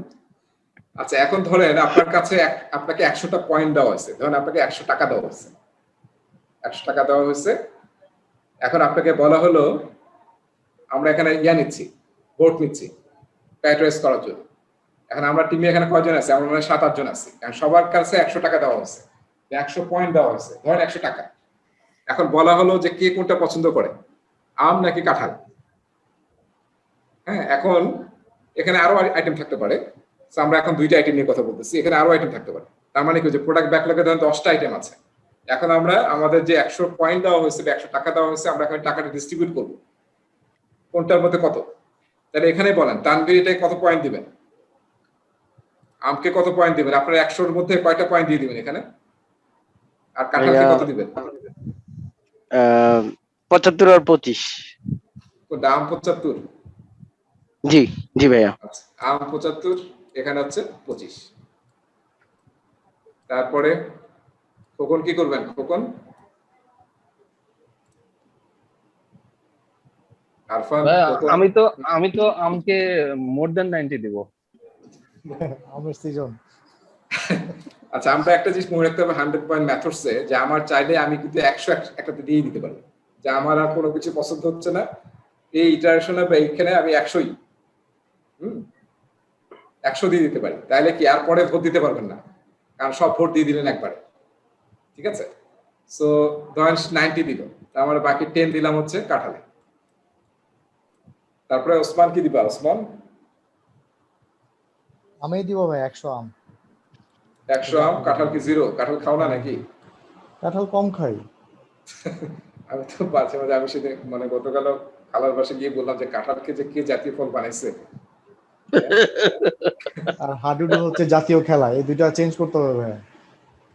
হ্যাঁ, হাডুডু নিয়ে তো এখন সবাই যোগ করে যে আমরা আসলে হাডুডু জাতীয় খেলা হওয়ার কারণে একজনের আরেকজনের ভালো দেখতে পাই না, খালি টাইমে নামাই আর পিছন দিকে ট্রেনে নাকি নামায় হাডুডু খেলা।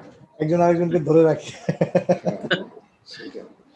দেখেন, এখন যদি আমরা এই যে আমাদের 3 জন পার্টিসিপেন্ট হয়, এখন যদি আমরা যোগ করি তাহলে কি হবে? দেখছেন আমের অবস্থা কোথায়, কত হয়েছে এটা ভ্যালু? প্রায় 290, 285 নাকি না 265 হয়েছে, তাই না? আর এখানে পয়েন্ট কত পাইছি আমরা? এখানে মাত্র 35। ঠিক আছে, তাহলে কিন্তু টিম এগ্রি করতেছে যে আমরা আম খাইতে চাই। বুঝতে পারছি? সো এটা হচ্ছে 100 পয়েন্ট মেথডস। আপনি যখন এর প্যাট্রাইজ করতেছেন, আপনাকে সবাইকে পয়েন্ট দেওয়া হবে, পুরো টিমকে। এবং অ্যাজাইল টিম কিন্তু বুঝছে যে ফান এবং গেম দ্বারা করে এইসব কাজ। ঠিক আছে, তারা দেখা যায় এরকম তৈরি করে, কার্ড তৈরি করে আর কি, সে কার্ড দিয়ে দিয়ে দেয়। আচ্ছা, এরপরে আমরা লাস্ট টপিকটাতে, আমি যেটা প্রথমে ছিল এটা সব শেষে যাচ্ছি, কেন মডেল। এটা একটু আমাদেরকে আলোচনা করতে হবে, সেই জন্য আমি একটু পরে আসছি। যে এখানে একটা গ্রাফ আছে দেখেন। হ্যাঁ, এটা আসলে যিনি দিছেন 1984-এ প্রফেসর নরিকাও কেন, উনি আসলে এই প্রায়োরিটাইজেশন টেকনিকটা দিছেন। দেখেন এখানে দুইটা আমরা অ্যাক্সিস দেখতে পাচ্ছি, একটা হচ্ছে ওয়াই অ্যাক্সিস, একটা এক্স অ্যাক্সিস। আমার কাছে মনে হয় কি, যে আমাদের যারা অগাস্টের মধ্যে পরীক্ষা দেব, তারা হয়তো কেন মডেলের ভিতর থেকে কোনো প্রশ্ন আসবে না, কারণ এটা নাই, বইয়ে নাই, ভিতরে নাই। শুধু আছে যে কেন মডেলের ডেফিনেশনটা আছে, আর আছে হচ্ছে 2 লাইনে লেখা আছে, আর হচ্ছে যে আপনার এটা প্রায়োরিটাইজেশন টেকনিক, এটা বলা আছে, ভিতরে কিছু বলা নেই। এটা আমার মনে হয় যারা পরে পরীক্ষা দিবেন তারা আসলে ভিতরের থেকেও প্রশ্ন পাবে। সো এটা কিন্তু স্টুডেন্ট ম্যানুয়ালও নাই, পিএম ব্লকেও নাই, এটা একটা নতুন টপিক, এবং এটা আসলে অ্যাজাইল থেকে আসছে। সো আমরা দুইটা অ্যাক্সেস দেখছি। প্রথম অ্যাক্সেস কি? ফাংশনালিটি বা আপনি ফিচার। কি কোনো স্লাইড দেখাচ্ছেন? ভাইয়া আমি দেখতে পাচ্ছি না এক্সিসটা। আমার ছবি কি দেখা গেছিল এর আগে? জি ভাইয়া। আমার ছবি কেমন দেখলাম? ঠিক আছে, এখন দেখা যাচ্ছে? জি ভাইয়া। আচ্ছা, এখানে আমরা দুইটা অ্যাক্সেস পাচ্ছি। দেখেন, এক্স অ্যাক্সেসে আছে ফিচারস অথবা ফাংশনালিটি। আমরা একটা আসলে কেন মডেল ইউজ করা হয় নতুন প্রোডাক্ট, হ্যাঁ কি কি প্রোডাক্টে ফিচার থাকা দরকার সেটা আইডেন্টিফাই করার জন্য, ঠিক আছে, যে কি কি ফিচার দিতে হবে যাতে কাস্টমার স্যাটিসফাইড হয়। তো এখানে আমরা এক্স অ্যাক্সিসে পাচ্ছি features of the product, features or functionality of the product, আর ওয়াই অ্যাক্সিসে পাচ্ছি satisfaction level of customer, frustrated, dissatisfied, satisfied এবং ডিলাইটেড, ঠিক আছে। সো প্রথমটা দেখেন, খেয়াল করেন, এই যে তার মানে আমরা যে ফিচারগুলো যদি আমরা দেই তাহলে কি হবে, কাস্টমার স্যাটিসফ্যাকশনের কাছে যাবে, ঠিক আছে, স্যাটিসফ্যাকশনের কাছে যাবে আপনি যখন এই ধরনের ফাংশনালিটি দিবেন। এটাকে আসলে বলা হয় বেসিক ফাংশনালিটি বা প্রাইমারি ফাংশনালিটি, মাস্ট হ্যাভ। ওইটা না দিলে আসলে কাস্টমার কি হবে, ডিসস্যাটিসফাই কিংবা ফ্রাস্ট্রেটেড, আপনার প্রোডাক্ট কিনবেই না। এর পরেরটা দেখেন, পরের লাইনটা, এটা হচ্ছে যে আপনি যত ফিচার দিবেন, এই যে যত ফিচার আপনি দিবেন তত কি হবে, কাস্টমার স্যাটিসফ্যাকশন লেভেল তত বাড়বে। যত ফিচার দিবেন তত স্যাটিসফ্যাকশন বাড়বে কাস্টমারের। আর লাস্টেরটা দেখেন, লাস্টের লাইনটা, এটা আবার সবগুলো কিন্তু ডিফারেন্ট কালারে প্রেজেন্ট করা হয়। হ্যাঁ, গ্রিন, গ্রিনটা মানে হচ্ছে এটা আসলে কাস্টমার চিন্তাই করে নাই, এরকম কোনো ফিচার দিলে কাস্টমার ডিলাইটেড হয়ে যায়। বুঝতে পারছেন, এমন একটা ফিচার যেটা আপনাকে ডিলাইটেড করবে। এবার যেমন আমি রংপুরে আসার সময় ট্রেনে আসলাম, তো ট্রেনে আসার সময় প্রথমেই আমি রেল মানে বিমানবন্দর ইয়াতে গেছি, আর কি বলো ওটাকে, স্টেশনে গেছি। তো প্রথমে দেখলাম যে ঢুকতে দিচ্ছে না, টিকিট বের করে, পুলিশ দাঁড়ানো। তো টিকিট বের করলাম, টিকিট বের ঢুকলাম, ঢুকে স্টেশনে দেখি পুরো ফাঁকা এবং পুরো চকচক করতেছে। মানে এরকম স্টেশন আমার লাইফে দেখি নাই, যে পুরো ঝকঝকে তকতকে, কোনো ভিড় নাই, কিছু নাই, এবং ঝাড়ু দিচ্ছে, সবকিছু ক্লিন এবং টাইটি। বুঝতে পারছেন? So I was quite delighted আর কি। এবং যে ট্রেনে উঠলাম সেই ট্রেনও একদম ঝকঝকে তকতকে, টয়লেট থেকে শুরু এভরিথিং। এবং কোভিড এর কারণে মানে একজন করে 2টা সিট, আরামসে শুয়ে শুয়ে আসলাম রাতের জার্নি। বুঝতে পারছেন, আমি কিন্তু এরকম আশা করি না, আমি হয়তো ভাবছি যে জাস্ট স্যাটিসফাইড হবো, কিন্তু আই ওয়াজ ডিলাইটেড। সো আমি পরের স্লাইডে যাচ্ছি, যেখানে সবগুলো ব্যাখ্যা আছে। সো নোরিয়া কি, কেন, যিনি 1984-এ এটাকে তৈরি মানে এই ইয়াটা দিয়েছেন, এটা কি কাজে ইউজ হয়, ক্যাটাগরাইজ এন্ড প্যাটাগরাইজ customer needs, guide product development, enhance customer satisfaction, ঠিক আছে। এবং দেখেন প্রথমটা basic needs must be requirement, যেটা নিচের লাইনটা, এখানে কিছু এক্স ওয়াই এক্সিস এর ডিফারেন্ট টার্ম আছে, মানে বিভিন্ন জায়গায় বিভিন্ন টার্ম আছে, আমি যেটা ইউজ করছি সেটাও দেখবেন, আর এখানে একটু ডিফারেন্ট আছে। সেগুলো হচ্ছে মাস্ট বি রিকোয়ারমেন্টস। এটা না দিলে আসলে কাস্টমার কি হবে, ডিসগাস্টেড বা ডিসস্যাটিসফাইড হবে। হ্যাঁ, কিন্তু এটা যতই দিবেন এটা কিন্তু স্যাটিসফ্যাকশন বাড়াবে না, কারণ হচ্ছে basic need, must be requirements. Include this in your product requirements, no choice, এটাকে আপনি ইনক্লুড করতেই হবে, না এর প্রোডাক্ট মার্কেটে নিতে পারবেন না। এই যে আমাদের দেখেন না, সব কোম্পানি এখন ইয়া করছে না, একটা কম্পিটিশন, তাই না, যে আমরা মাস্ক পাচ্ছি না, মাস্ক, বসুন্ধরা মাস্ক, এখন সব কোম্পানি মাস্ক তৈরি করছে। এখন মাস্কের যে ফিচার গুলো আছে সেটা যদি আমরা না দেই বেসিক ফিচার, তাহলে কি আমরা পারবো? প্রথমে তো আমরা চাইনিজ কোম্পানিগুলো ইউজ করছি, এখন কিন্তু আমাদের দেশীয় কোম্পানিগুলো খুব সুন্দর সুন্দর মাস্ক তৈরি করতেছে। So include this in your product requirements, no choice, দিতেই হবে আপনাকে। পরেরটা কি, পারফরমেন্স নিড, এটা আসলে কাস্টমার স্টেটেড করে, চায়, এটা আপনি বিভিন্ন ফিডব্যাক টিপে পাবেন যে কাস্টমার এরকম চাচ্ছে। সো এটা যত দিবেন, এই যে এই লাইনটা, মোর ইজ বেটার, যত দিবেন তত কাস্টমার স্যাটিসফাইড হবে। তবে এখানে কি করতে হবে আপনাকে, choose the right set at the right level to ensure an attractive competitive product, ঠিক আছে।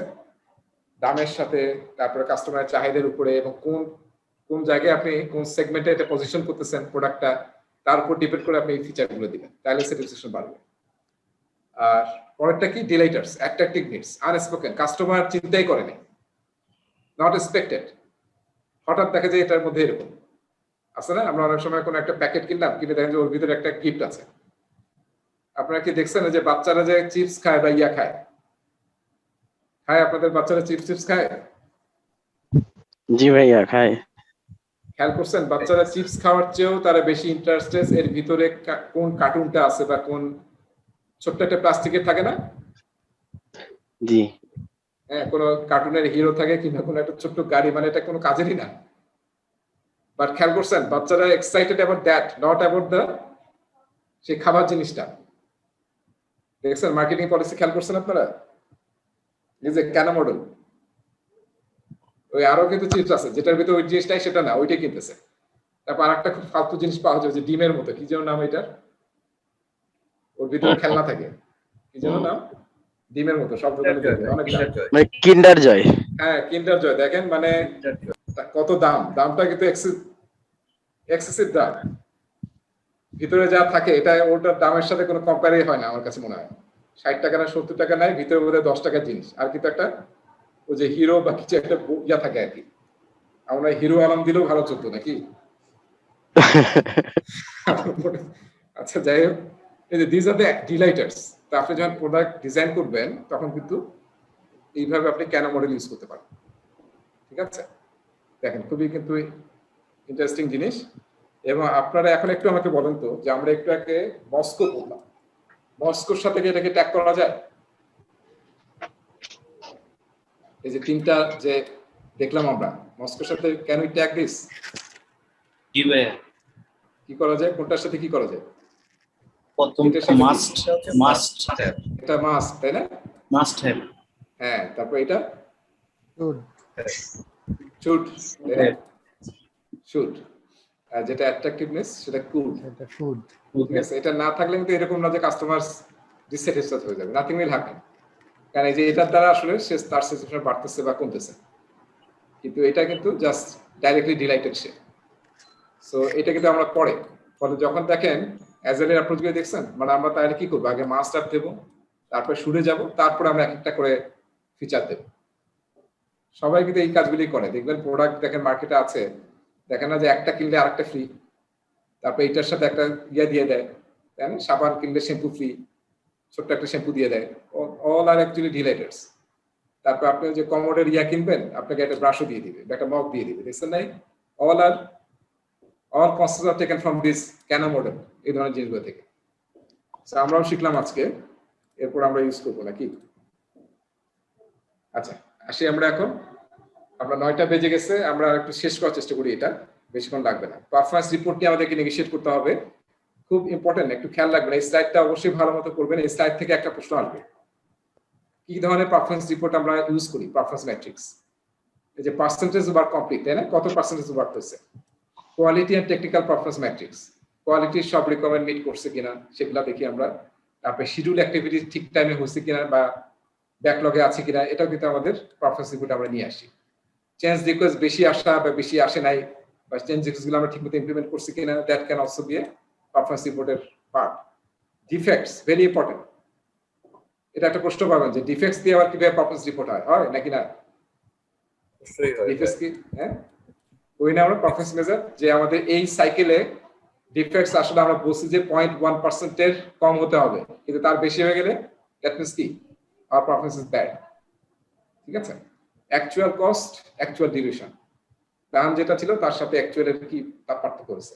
এখানে অনেক রিপোর্টই আসলে আপনি প্রজেক্ট ম্যানেজমেন্ট সফটওয়্যার স্কুলে অটোমেটিক জেনারেট করতে পারবেন। ওয়ার্ক পারফরম্যান্স ডেটা মনে আছে আমাদের কোন ক্লাসের জন্য পড়ছি আমরা? ওয়ার্ক পারফরম্যান্স ডেটা আর কি ছিল? ওয়ার্ক পারফরম্যান্স ইনফরমেশন, তারপরে রিপোর্ট। সো ওয়ার্ক পারফরম্যান্স ডেটার উপর বেস করে আপনি রিপোর্টগুলো তৈরি করবেন, কারণ ওটা আসলে বেস, একদম ফিল্ড থেকে ডাটাগুলো নেবেন। সো এটা আসলে আমাদেরকে হেল্প করবে ডিসিশন নেওয়ার জন্য, ইস্যু রেজ করার জন্য, বিভিন্ন অ্যাকশন এবং অ্যাওয়ারনেস রেজ করবে ডেটা থেকে। আচ্ছা, তারপর অ্যাজাইল প্রজেক্ট ইউজ করে দেখেন, এটা একটু খেয়াল রাখবেন। এটা এই পদ্ধতিতে আসলে মেইনলি আমরা ট্রেডিশনাল নিয়ে বেশি কথা বললাম।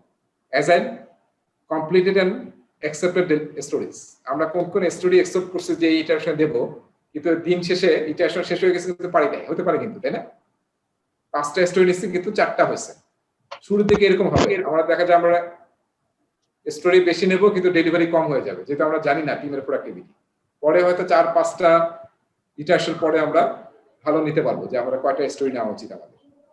প্রোডাক্ট ব্যাকলগ প্রোগ্রেস, ঠিক আছে, প্রোডাক্ট বার্ন ডাউন বা বার্ন আপ চার্ট ইউজ করে, যে আসলে প্রোডাক্ট ব্যাকলগে এতগুলো আইটেম ছিল বা প্রোডাক্ট ব্যাকলগে টোটাল 600 স্টোরি পয়েন্ট ছিল।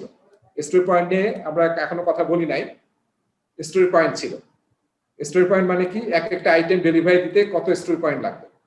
সো ধরেন আমার এখানে 10টা আইটেম আছে, একটাতে 6 লাগবে, একটাতে 10 লাগবে, একটাতে 12 লাগবে। স্টোরি পয়েন্ট বেশি মানে কি, ওটার কমপ্লেক্সিটি বেশি, ওটা করতে সময় বেশি লাগবে এবং ওটার রিস্ক বেশি, সেটার পয়েন্ট বেশি হয়। তারপর 10টা আইটেমে 600 স্টোরি পয়েন্ট লাগবে। তা আপনি ইটারেশন 10টা লাগবে, কিন্তু দেখা গেল যে 5টা ইটারেশন হয়ে গেছে, এখন আপনি মাত্র হয়তো 100 করছেন। সো এটা আপনাকে হেল্প করবে প্রোগ্রেস বোঝার জন্য অ্যাজাইলে, এই যে প্রোডাক্ট ব্যাকলগ প্রোগ্রেস। এবং সেখানে আসলে বার্ন আপ চার্ট ইউজ করা হয়, আমরা পরে দেখবো যে বার্ন আপ এবং বার্ন ডাউন চার্ট কি। Comparison of storage delivered and iteration plans, প্ল্যানে কি করছিলাম আর আসলে কি কি ডেলিভার হয়েছে। সো এগুলো আসলে আমরা অ্যাজাইলে ইউজ করি, ঠিক আছে। আর আরো যেটা সবচেয়ে বেশি ইউজ হয় সেটা হচ্ছে বার্ন ডাউন এবং বার্ন আপ চার্ট, সেটা এখানে মেনশন করে নাই, সেটা আমরা সামনে দেখবো একটা টপিকে। এখানে মেনশন করার দরকার ছিল, তাহলে বেটার হতো। এক্সপার্ট জাজমেন্ট নিয়ে আমরা কথা বলছি, তাই না? আমার মনে হয় we are all okay with this. আমাদের যেখানেই appropriate we will take help from our team, our consultant, subject matter experts, other department expertise, everything will use and apply as and when required. Negotiation strategy, আমরা কিন্তু নেগোসিয়েশনের টপিকে আছি, তাই না? So কি কি হবে দেখেন, negotiation for the exact parameters of the contract are generally driven by the procurement manager. আমার মনে হয় এখানে অনেকে এক্সপেরিয়েন্স আছেন যে প্রকিউরমেন্ট টিম যারা, তাদের কাজ কি, তারা দেখবেন যে এক একজন নেগোসিয়েশনের উস্তাদ, তাই না? তারা কিন্তু খুব ভালো নেগোসিয়েটর, এই যে ভেন্ডরের সাথে সবাই নেগোসিয়েশন তারা লিড দেয়। কিন্তু মনে রাখতে হবে আপনারা যারা কাজ করছেন, প্রজেক্ট ম্যানেজারকে বা প্রজেক্ট টিমের কাউকে কাউকে সেই টিমে কিন্তু থাকতে হয়, তাই না? পার্ট অফ থাকে, কারণ আপনি টেকনিক্যাল নো হাউটা জানেন বা প্রজেক্টের মেইন ফিচার ফাংশনটা আপনি বুঝেন, যেটা প্রকিউরমেন্ট ম্যানেজার বুঝবে না। সেইটা ঠিক আছে কিনা সেটার এগ্রিমেন্ট নেগোসিয়েশন আপনাকে করতে হবে। সো অলওয়েজ দেখা যায় এই দুই পার্টি থাকে, এর সাথে কিন্তু আরো থাকে, কন্ট্রাক্ট ম্যানেজার থাকে, লিগ্যাল টিমও থাকতে পারে। এই 3-4টা টিম মিলে কিন্তু আপনারা নেগোশিয়েট করে। তো as a project manager, project team, আপনি দেখবেন যে অনেক জায়গায় আপনাকে এটা পার্টিসিপেট করতে হবে। So you have to be a good negotiator. So এটা একদিনে হবে না, আপনি এসে জয়েন করে দেখবেন যে ইউ উইল লার্ন। আর এম ট্রেনিংও আছে, নেগোসিয়েশনের স্কিলের উপরে প্রচুর ট্রেনিং আছে এবং সবাইকে করানো হয় আর কি, প্রায় সব অর্গানাইজেশনে। ট্রেডিশনাল প্রজেক্ট অ্যাপ্রোচে আমরা কি করি, an important objective is a clear designation of the project's intended deliverables and how they will be measured and compensated. এটা আমরা যে পিএমবকের প্রথম চ্যাপ্টারে কিন্তু বলছিলাম যে আমাদের প্রজেক্টের সাকসেস মেজার যাতে সবাই আমরা এগ্রি করি এবং ম্যাট্রিক্স সেট করি, যেটা পেলে বলা হবে যে হ্যাঁ ইট ইজ ডান। আর অ্যাজাইলে কি করা হয়, exact deliverables will be variable as the customer modifies, adds and repatriates items product backlog. So clearly delineated ways to ensure agreed performance levels must be defined, যেটা আমরা একটু পরে দেখবো ডেফিনেশন অফ ডান দিয়ে করা হয়, ঠিক আছে? ডেফিনেশন অফ ডান। আচ্ছা, রিসোর্স ক্যালেন্ডার, এটা বোধহয় আমরা আগে থেকে অনেকে জানি। রিসোর্স ক্যালেন্ডার মানে হচ্ছে কখন কোন রিসোর্স অ্যাভেলেবল, সেটা যদি আমরা জানি বা প্ল্যান করতে পারি তাহলে আসলে আমাদের প্রজেক্টে প্ল্যানিং করতে, কাজ করতে সুবিধা হবে। এবং সেই রিসোর্স বলতে খেয়াল করতে হবে দুইটা রিসোর্স, কিন্তু রিসোর্স কার প্রকার, দুই প্রকার, ফিজিক্যাল রিসোর্স আর হচ্ছে হিউম্যান রিসোর্স। দুইটারই কিন্তু আমাদের রিসোর্স ক্যালেন্ডার জানতে হবে বা প্ল্যান করতে হবে, সেই অনুযায়ী আমরা তাদেরকে ইউজ করি। আর রিসোর্স ক্যালেন্ডারে প্রায় সব জায়গায় থাকে কি অ্যাট্রিবিউটও থাকে। অ্যাট্রিবিউট মানে এই যে আমরা একটা রোল ক্রিয়েট করলাম যে এখানে আমাদের একজন স্কিলড ইঞ্জিনিয়ার, স্কিল লেভেল লাগবে ফর এক্সাম্পল। আর স্কিল লেভেলের আসলে স্কিল কি থাকবে, এক্সপিরিয়েন্স কি থাকবে, এটাও কিন্তু আসলে আমরা রিসোর্স ক্যালেন্ডারে মেইনটেইন করি। কেউ যদি মাইক্রোসফট প্রজেক্ট কিংবা ওরাকল প্রিমাভেরা ইউজ করে থাকেন, দেখবেন যে ওখানে একদম ফিল্ড তৈরি করা আছে যে স্কিল লেভেল কি হবে এবং দেওয়া আছে স্কিল লেভেল 0, 1, 2, 3, 4, 5। তারপরে এক্সপিরিয়েন্স লেভেল বলা আছে, আপনি সিলেক্ট করতে পারবেন যে কত বছর এক্সপিরিয়েন্স আপনি চাচ্ছেন, সেই অনুযায়ী কিন্তু আপনি রিসোর্স ক্যালেন্ডার তৈরি করবেন এবং লোকজনকে অ্যালাইন করবেন। সো এটা একটু খেয়াল করতে হবে। আমরা কিন্তু অনেকেই হয়তো একটু মতো জানি যে আমাদের কার ওয়ার্কিং ডে কবে, শিফট কবে, এসব বোধহয় শুরু থাকবে। এর সাথে সাথে কিন্তু থাকে রিসোর্স ক্যালেন্ডারে স্কিল এবং experience level, competency level, MS প্রজেক্টে ডিফাইন করা যায় এগুলো সবগুলো। হ্যাঁ, রাইট। সেইটা একটু মনে রাখবেন, কারণ পরীক্ষা দেখা যাবে এরকম এইখান থেকে প্রশ্ন আসবে, আপনি হয়তো বুঝতেই পারবেন যে রিসোর্স ক্যালেন্ডারে এটা থাকার কথা না। হ্যাঁ, কিন্তু এখানে কিন্তু প্রায় সব মানে মডার্ন যেগুলা কি বলে এন্টারপ্রাইজ লেভেলের সফটওয়্যার আছে সবগুলোতে কিন্তু এই ফ্যাসিলিটিগুলো আছে এবং আমরা কিন্তু এগুলো প্র্যাকটিস করি, নাহলে তো আপনি রং লোককে রং জায়গায় নিয়ে আসতে তো কাজ হবে না। লেসন লার্ন, আমরা আসলে প্রজেক্টের কাজ করতে করতে যত কিছু শিখবো আমরা সেটা কোথায় রাখবো? হ্যাঁ, লেসন লার্ন, Lesson learned এ লেসন লার্নড জি ভাই। হ্যাঁ, লেসন লার্ন যেটা শিখবো সেটা হচ্ছে লেসন লার্ন, আর যে ডকুমেন্টে রাখবো সেটা হচ্ছে লেসন লার্ন রেজিস্টার, রেজিস্টার। এবং এটা প্রজেক্ট ডকুমেন্ট, এবং এই লেসন লার্ন রেজিস্টারটা কারেন্ট প্রজেক্টের লেসন লার্ন। আর আরেকটা টার্ম আমরা দেখবো যেটা এদের নিচে লেখা আছে, দেখেন, লেসন লার্ন রেপোজিটরি। তার মানে কি? দুটোর মধ্যে পার্থক্য আছে, কিন্তু এটা আমরা অন্য একটা জায়গায় গিয়েও পাবো। লেসন লার্ন রেজিস্টার হচ্ছে কারেন্ট প্রজেক্টের আপনি লেসন লার্ন গুলোকে ক্যাপচার করবেন, যেটা আমরা ট্রেডিশনাল প্রজেক্টে অ্যাজ এন্ড হোয়েন আমরা পাবো, তখন আমরা ক্যাপচার করবো, কিংবা মাঝে মাঝে মিটিং হতে পারে অ্যাজ এন্ড হোয়েন রিকোয়ার্ড। আর ইয়াতে কি হবে, অ্যাজালে কি হবে আপনাদের মনে আছে? রেট্রোস্পেক্টিভ, তাই না? অ্যাজালে একটা ডেডিকেটেড সেরিমনি আছে বা ইভেন্ট আছে যেটা আমরা বলি রেট্রোস্পেক্টিভ। সেখান থেকে আমরা কিন্তু ক্যাপচার করে আমরা লেসন লার্ন রেজিস্টারে রাখতে পারি।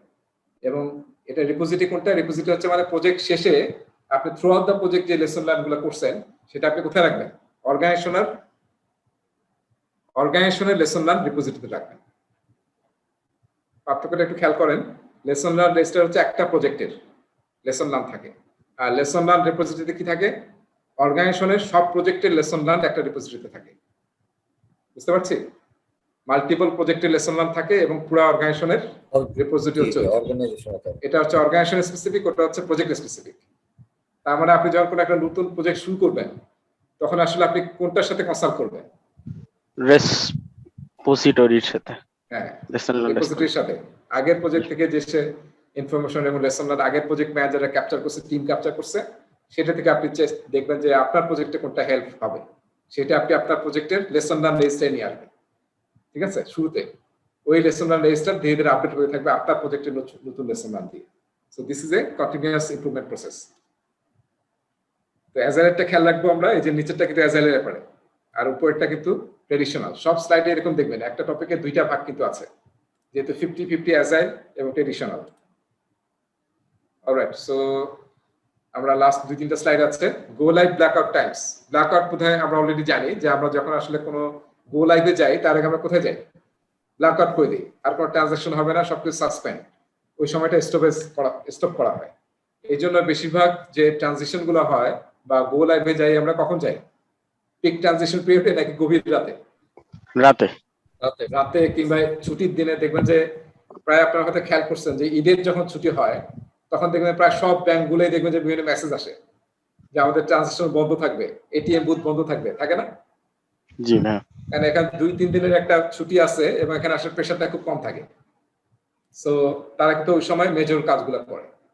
ঠিক আছে? সেটা হচ্ছে ব্ল্যাকআউট এবং গো লাইভ। এখন দেখেন ট্রেডিশনাল তো এটা হয়তো অত ফ্রিকুয়েন্টলি হবে না, কিন্তু অ্যাজালি কি হবে? ফ্রিকুয়েন্টলি কিন্তু হবে।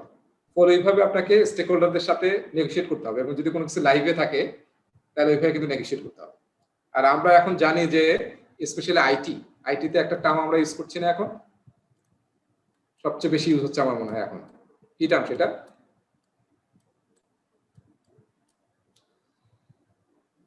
এখানে কেউ আছেন ডেভঅপস ইঞ্জিনিয়ার? এই শব্দটা দেখছি তো না, ডেভঅপস?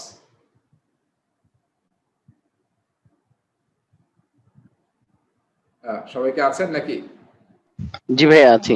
হ্যাঁ, ডেভঅপস সবাই জানি তো নাকি? হোয়াট ইজ ডেভঅপসটা কি বলতে পারবেন?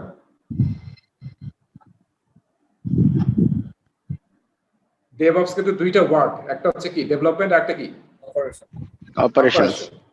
দুইটাকে কম্বাইন করে, তাই না? সেটা হচ্ছে ডেভঅপস।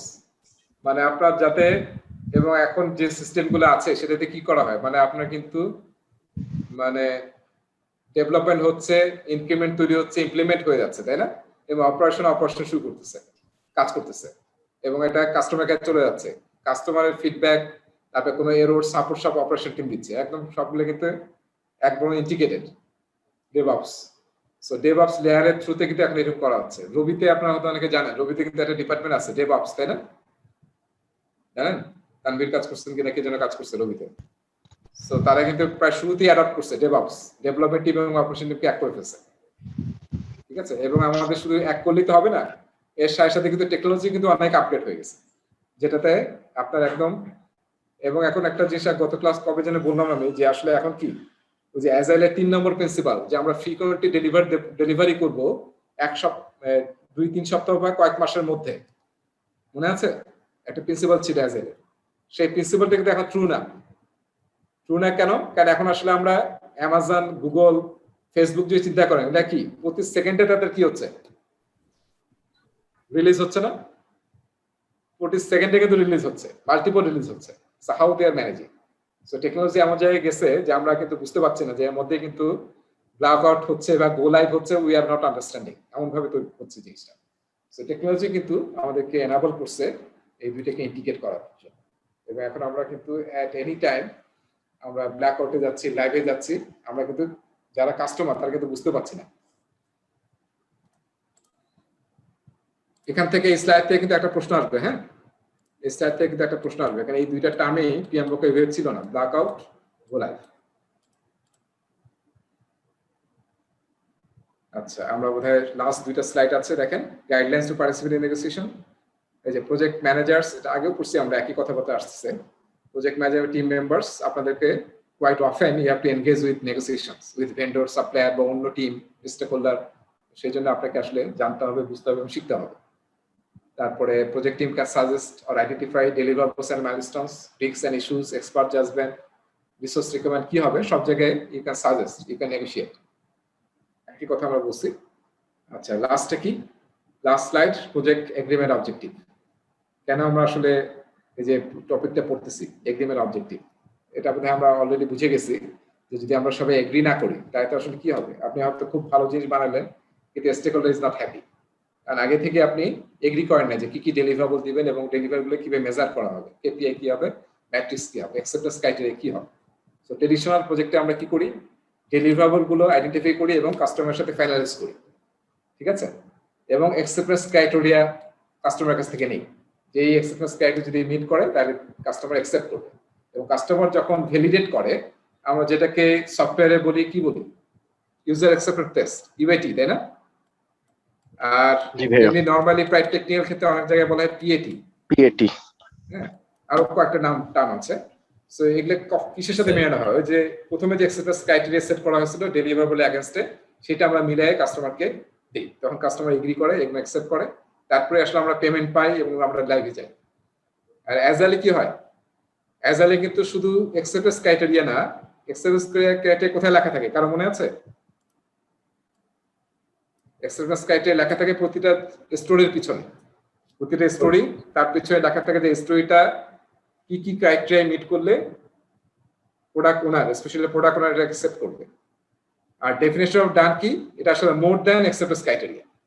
অ্যাকসেপ্টেন্স ক্রাইটেরিয়া মেইনলি হয় ফাংশনালিটি হয়েছে কিনা, তারপরে কোনো এরর আছে কিনা, এইসব। কিন্তু ডেফিনেশন অফ ডান হচ্ছে মোর দ্যান দ্যাট, তার মানে স্টোরিটা হয়েছে, এটা ডকুমেন্টেশন হয়েছে কিনা, তারপর এটা প্রোডাক্ট ওনার দেখে ওকে বলছে কিনা, ঠিক আছে, এরকম আরো অনেকগুলো বিষয় মিলে ডেফিনেশন অফ ডান তৈরি হয়।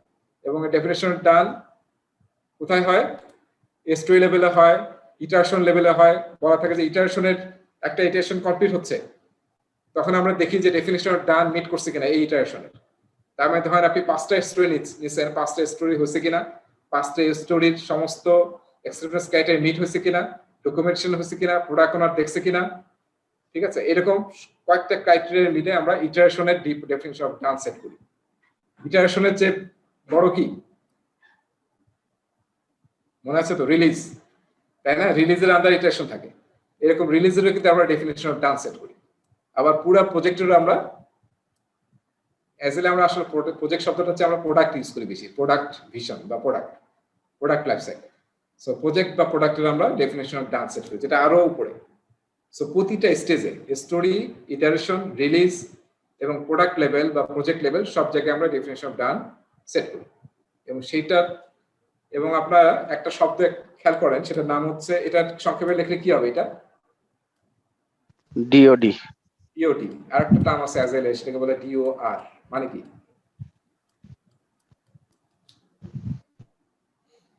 কেউ জানেন ডিওআর মানে কি? আজকে সার্চ দিবেন স্টুডেন্ট ম্যানুয়ালে, সবার কাছে সফট কপি আছে না? Definition of ready, definition of done. এটা কখন করা হয়, কখন আসলে অ্যাপ্লাই করি ডেফিনেশন অফ ডান আমরা? যখন কাস্টমারকে দেখাই না, কাস্টমার কিসের সাথে চেক করবে? ডেফিনিশন অফ ডানের সাথে। আর ডেফিনিশন অফ রেডি এটা কখন হয়? কারো মাথায় আসতেছে কখন হয় এটা? ডেফিনিশন অফ রেডি কখন হওয়া উচিত এটা? ইটারেশনে হ্যাঁ, এটা দেখেন, এটা হবে ইটারেশন শুরুতে, যখন ইটারেশন প্ল্যানিং করবেন তখন এই যে অ্যাকসেপ্টেন্স ক্রাইটেরিয়া, ইউজার স্টোরি তৈরি করা, এস্টিমেট করা, তারপর definition of done K identify করা।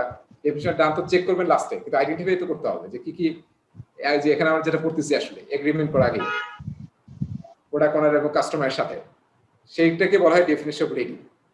ইটারেশন প্ল্যানিং এর লাস্ট কাজ হচ্ছে সবাই এগ্রি করছে যে আমরা we are ready, definition of ready মানে আমাদের সমস্ত রেডি হওয়ার জন্য, আমাদের কাজ শুরু করার জন্য যা যা লাগবে এভরিথিং ইজ রেডি। তারপরেই কিন্তু ইটারেশন প্ল্যানিং শেষ হবে এবং টিম কাজ শুরু করবে। যতক্ষণ পর্যন্ত definition ready is not ready ততক্ষণ পর্যন্ত কিন্তু কাজ শুরু হবে না। বুঝতে পারছি? সো এটা হচ্ছে ডেফিনিশন রেডি, আর ডিওডি হচ্ছে ডেফিনিশন ডান। এই দুইটা আপনি দেখবেন যে আমাদের কিন্তু স্টুডেন্ট ম্যানুয়ালে আছে, স্কোপ চ্যাপ্টারে আছে, ডান এন্ড ম্যানেজ স্কোপ আমরা পড়বো পরে। সো দিস ইজ ইট হ্যাঁ ফর টুডে।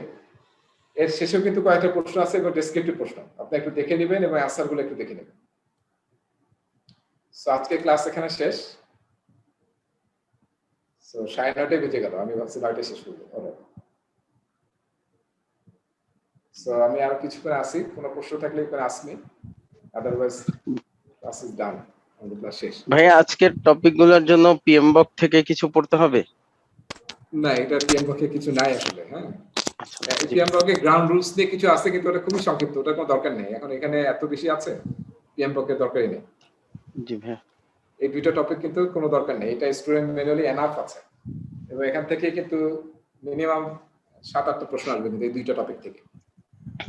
ভাইয়া একটা কোয়েরি ছিল, সেটা হচ্ছে রিসোর্স ব্রেকডাউন স্ট্রাকচারটা আসলে কি থাকে ওখানে, মানে অর্গানাইজেশনাল চার্ট আর রিসোর্স ব্রেকডাউন স্ট্রাকচারের পার্থক্যটা কি থাকে? একই জিনিস। আচ্ছা ওকে। হ্যাঁ, আমরা ওটা রিসোর্স ব্রেকডাউন স্ট্রাকচার বলি, আর আমরা আমাদের দেশে অর্গানাইজেশন বলি বা অর্গানাইজেশনাল চার্ট বলি, একই জিনিস। আচ্ছা ভাইয়া। তবে একটু পার্সপেক্টিভ একটু ডিফারেন্ট আছে। যেমন রিসোর্স ব্রেকডাউন স্ট্রাকচার তৈরি করা হয় যাতে ইজিলি আমরা আইডেন্টিফাই করতে পারি যে আমার প্রজেক্টে কি কি রিসোর্স থাকবে। জি। ইঞ্জিনিয়ার কজন লাগবে, লেবার কি লাগবে, মানে পজিশনগুলো সেট করা হয়, রোলগুলো। জি ভাইয়া। ওই অনুযায়ী আসলে আমরা তখন লোকজনকে পিক করি রিসোর্স ব্রেকডাউন স্ট্রাকচার। আর তারপর ফাইনাল যেটা আমরা তৈরি করি সেটা হচ্ছে অর্গানাইজেশনাল চার্ট, যখন একদম সব ডিফাইন হয়ে গেছে। জি ভাইয়া। এটা আসলে একটা অর্গানাইজেশনও থাকে, অর্গানাইজেশনের সব পজিশনের নাম দাম সব থাকে, নাম, ডেজিগনেশন, রোলস, রেসপন্সিবিলিটি সব থাকে। তো সিমিলারলি যখন একটা প্রজেক্ট শুরু হতে যাবে তখন আসলে আমাদের অর্গানোগ্রামটা বা অর্গানাইজেশন চার্টটা তৈরি। আর আরবিএসটা আমরা তৈরি করি প্ল্যানিং স্টেজে, যখন আমরা রিসোর্স প্ল্যান করতেছি কি কি রিসোর্স লাগবে তখন আমরা আরবিএস দিয়ে ইজি হয় তখন প্রজেক্টকে ফাইন্ড আউট করা। জি ভাইয়া। তার মানে স্ক্রাম যদি ইউজ করি আমরা তাহলে খুব ইজি, তাই না? আমরা যদি স্ক্রামের আরবিএস করি 3টা রোল লাগবে মাত্র, স্ক্রাম মাস্টার, প্রোডাক্ট ওনার আর ডেভেলপার।